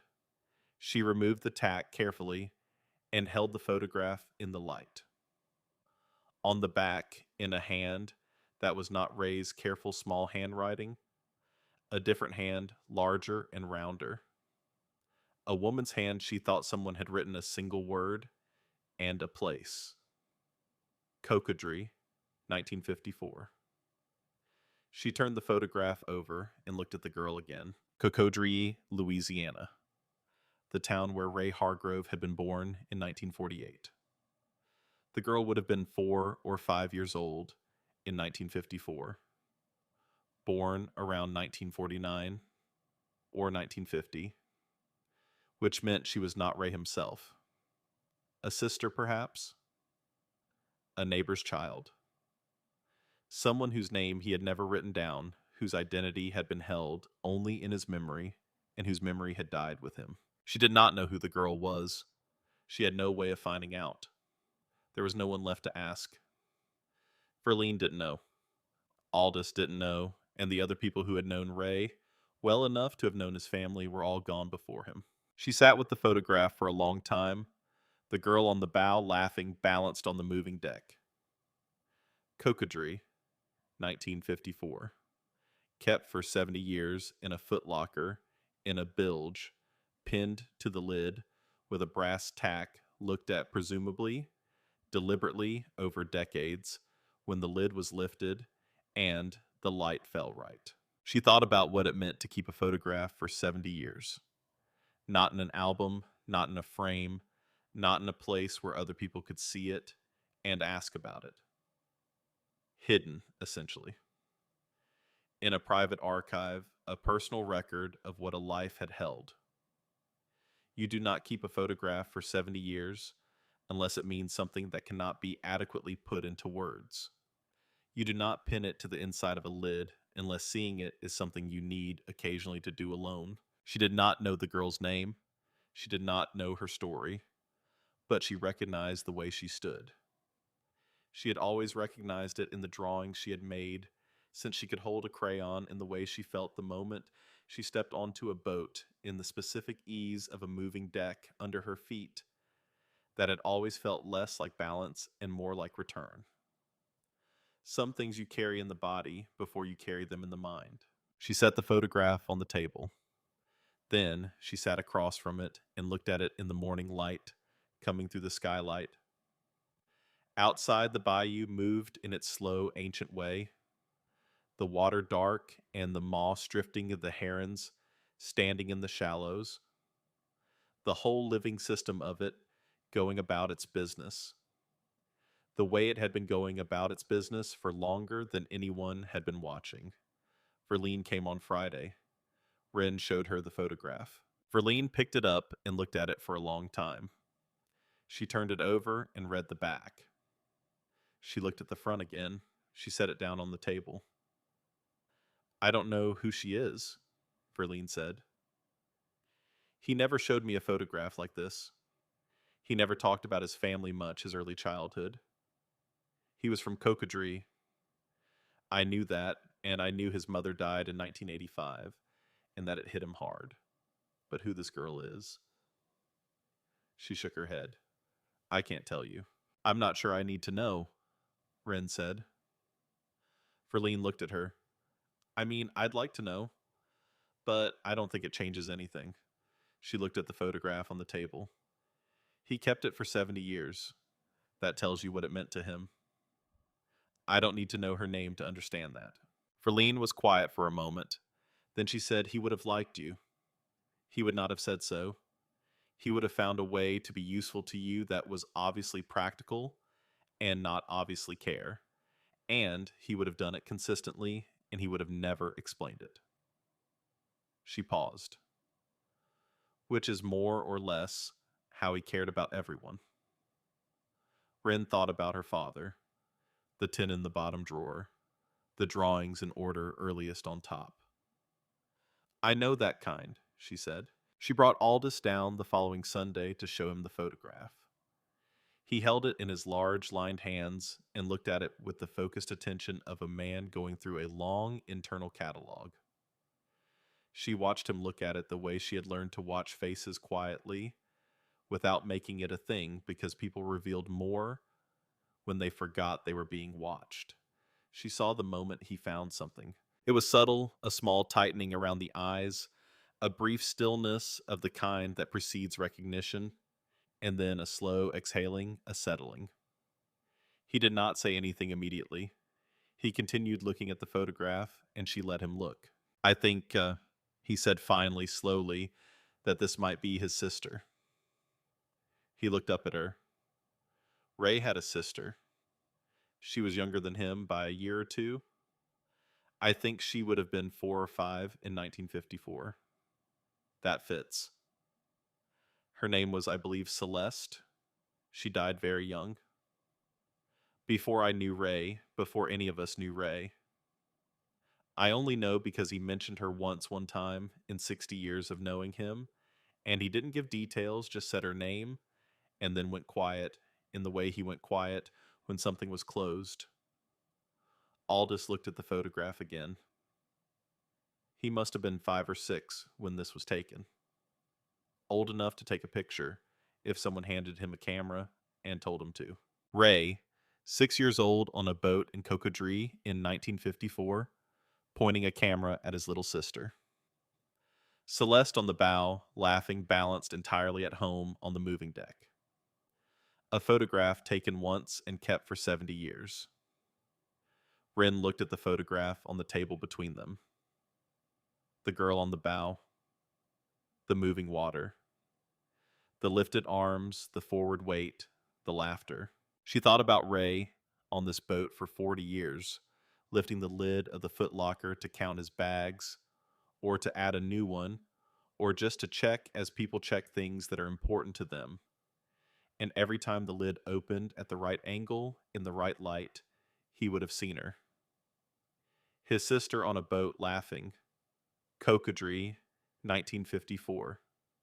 The beginning of everything, or what might have been the beginning of everything, if things had gone differently. She thought about beginnings, how most of them are not recognized as beginnings at the time, how a 4-year-old girl standing on the bow of a skiff in 1954 is just a girl on a boat, just a moment, just a Tuesday afternoon on the Louisiana coast, not a photograph that will be carried in a bilge for 70 years.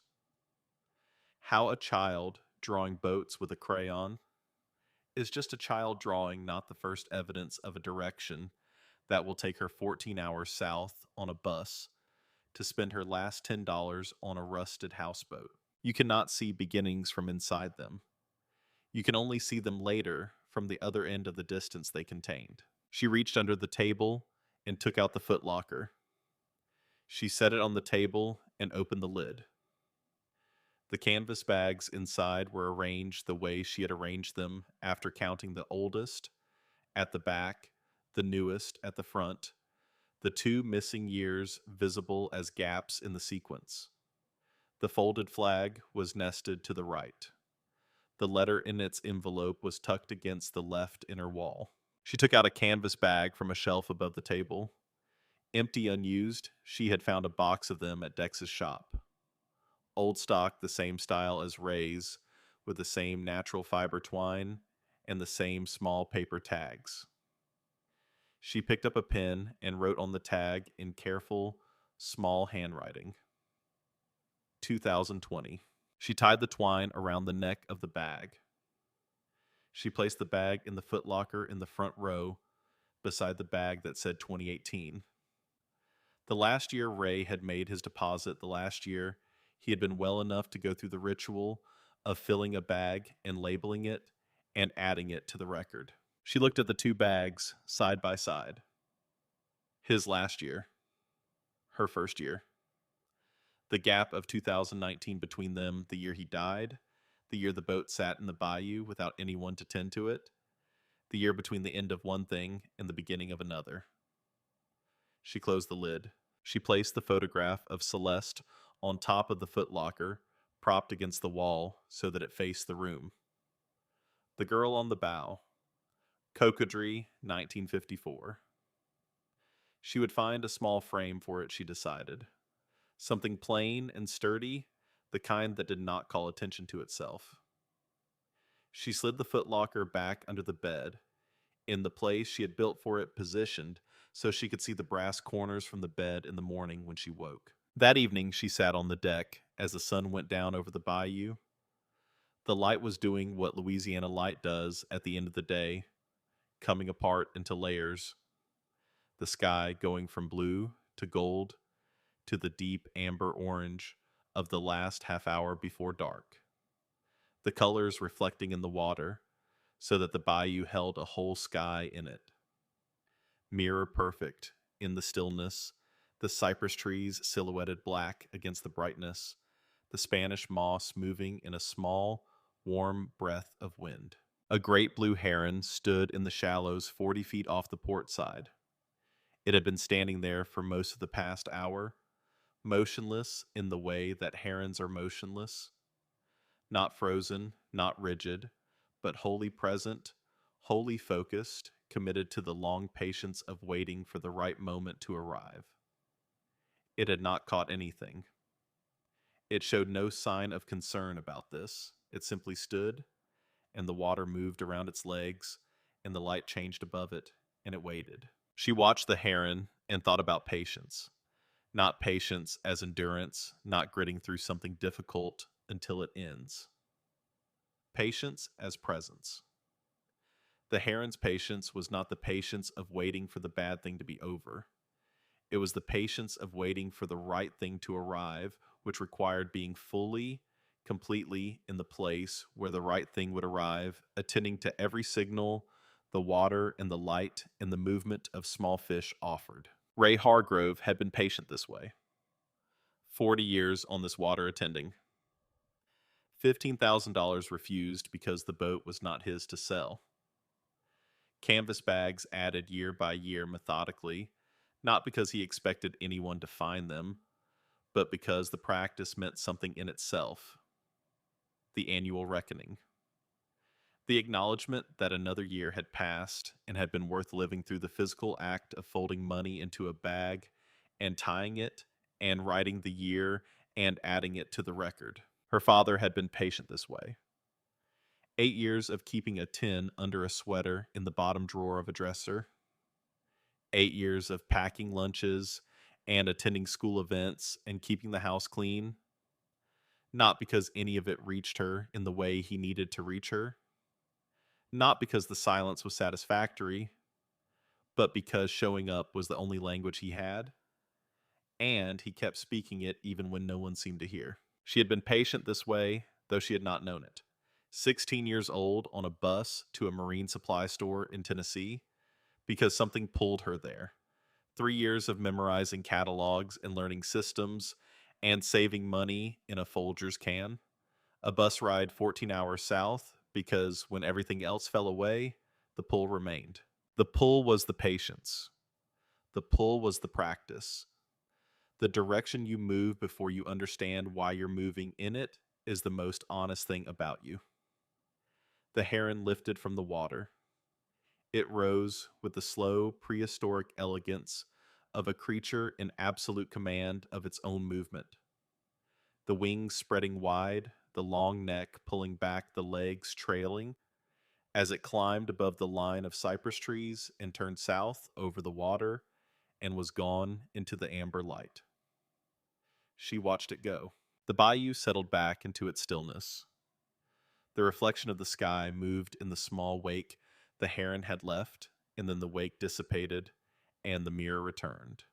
The light was going amber now, the last good light of the day. She thought about what she had, which was different from what she had started with, and not only in the obvious ways. She had the boat restored sound floating.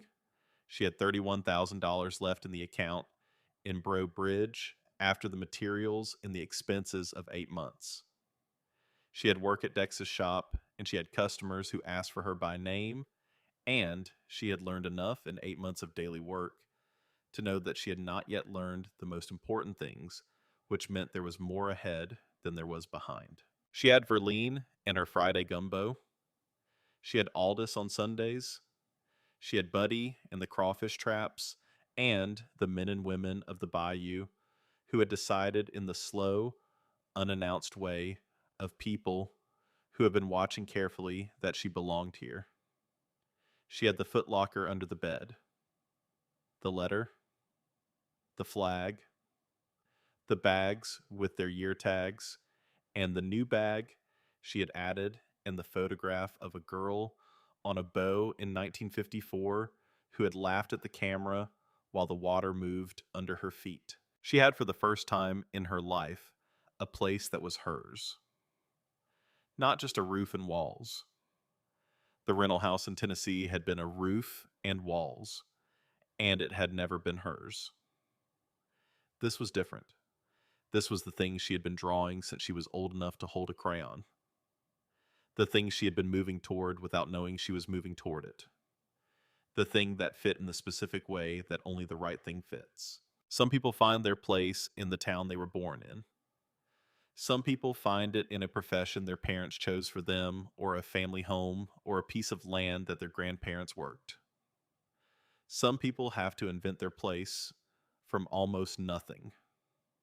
A $10 boat, a bilge full of dark water, a footlocker with a dead man's savings, and a letter addressed to whoever comes. The form doesn't matter. What matters is standing inside it and feeling something settle in your chest. Something that says this. This is the place. This is where I begin. She was 20 years old, and she had begun. The sun went down behind the cypress trees, and the bayou went from amber to pewter to the deep blue-gray of a Louisiana night, and the frogs began, and the stars came out above the moss and the cypress, and the boat rocked very slightly in the dark water. The same small living motion she had felt on the first night. The motion that was not a flaw, but the whole point. She went inside. She made coffee on the propane stove and sat at the drop leaf table with the skylight above her showing a rectangle of stars. She opened her notebook to a fresh page. She picked up her pen. She wrote the date at the top of the page. Then she wrote a single line beneath it. Year 1. She set the pen down and looked at the words for a moment. Then she closed the notebook and put it on the shelf above the table beside the row of empty bookshelves that were waiting for the books she was going to fill them with. She turned off the lamp. She lay down in the bed she had built in the bow, in the exact shape of the space, in the place she had measured and cut and fitted so that it held her exactly. Outside, the bayou was alive with sound. Frogs in their ancient chorus, an owl from somewhere in the cypress, the slow lap of dark water against the deep blue hull, the occasional splash of something moving in the shallows, a fish or a turtle, or just the water doing what the water does. She lay in the dark and listened. And the boat moved with the water, and she moved with the boat. And below her in its place, under the bed, the footlocker held what it held a record of one man's years and the beginning of another's, and a photograph of a girl who had laughed on a moving boat in 1954 and who would never be forgotten now. Some things are worth keeping, some boats are worth restoring. Some lives pass quietly on, still water leave behind.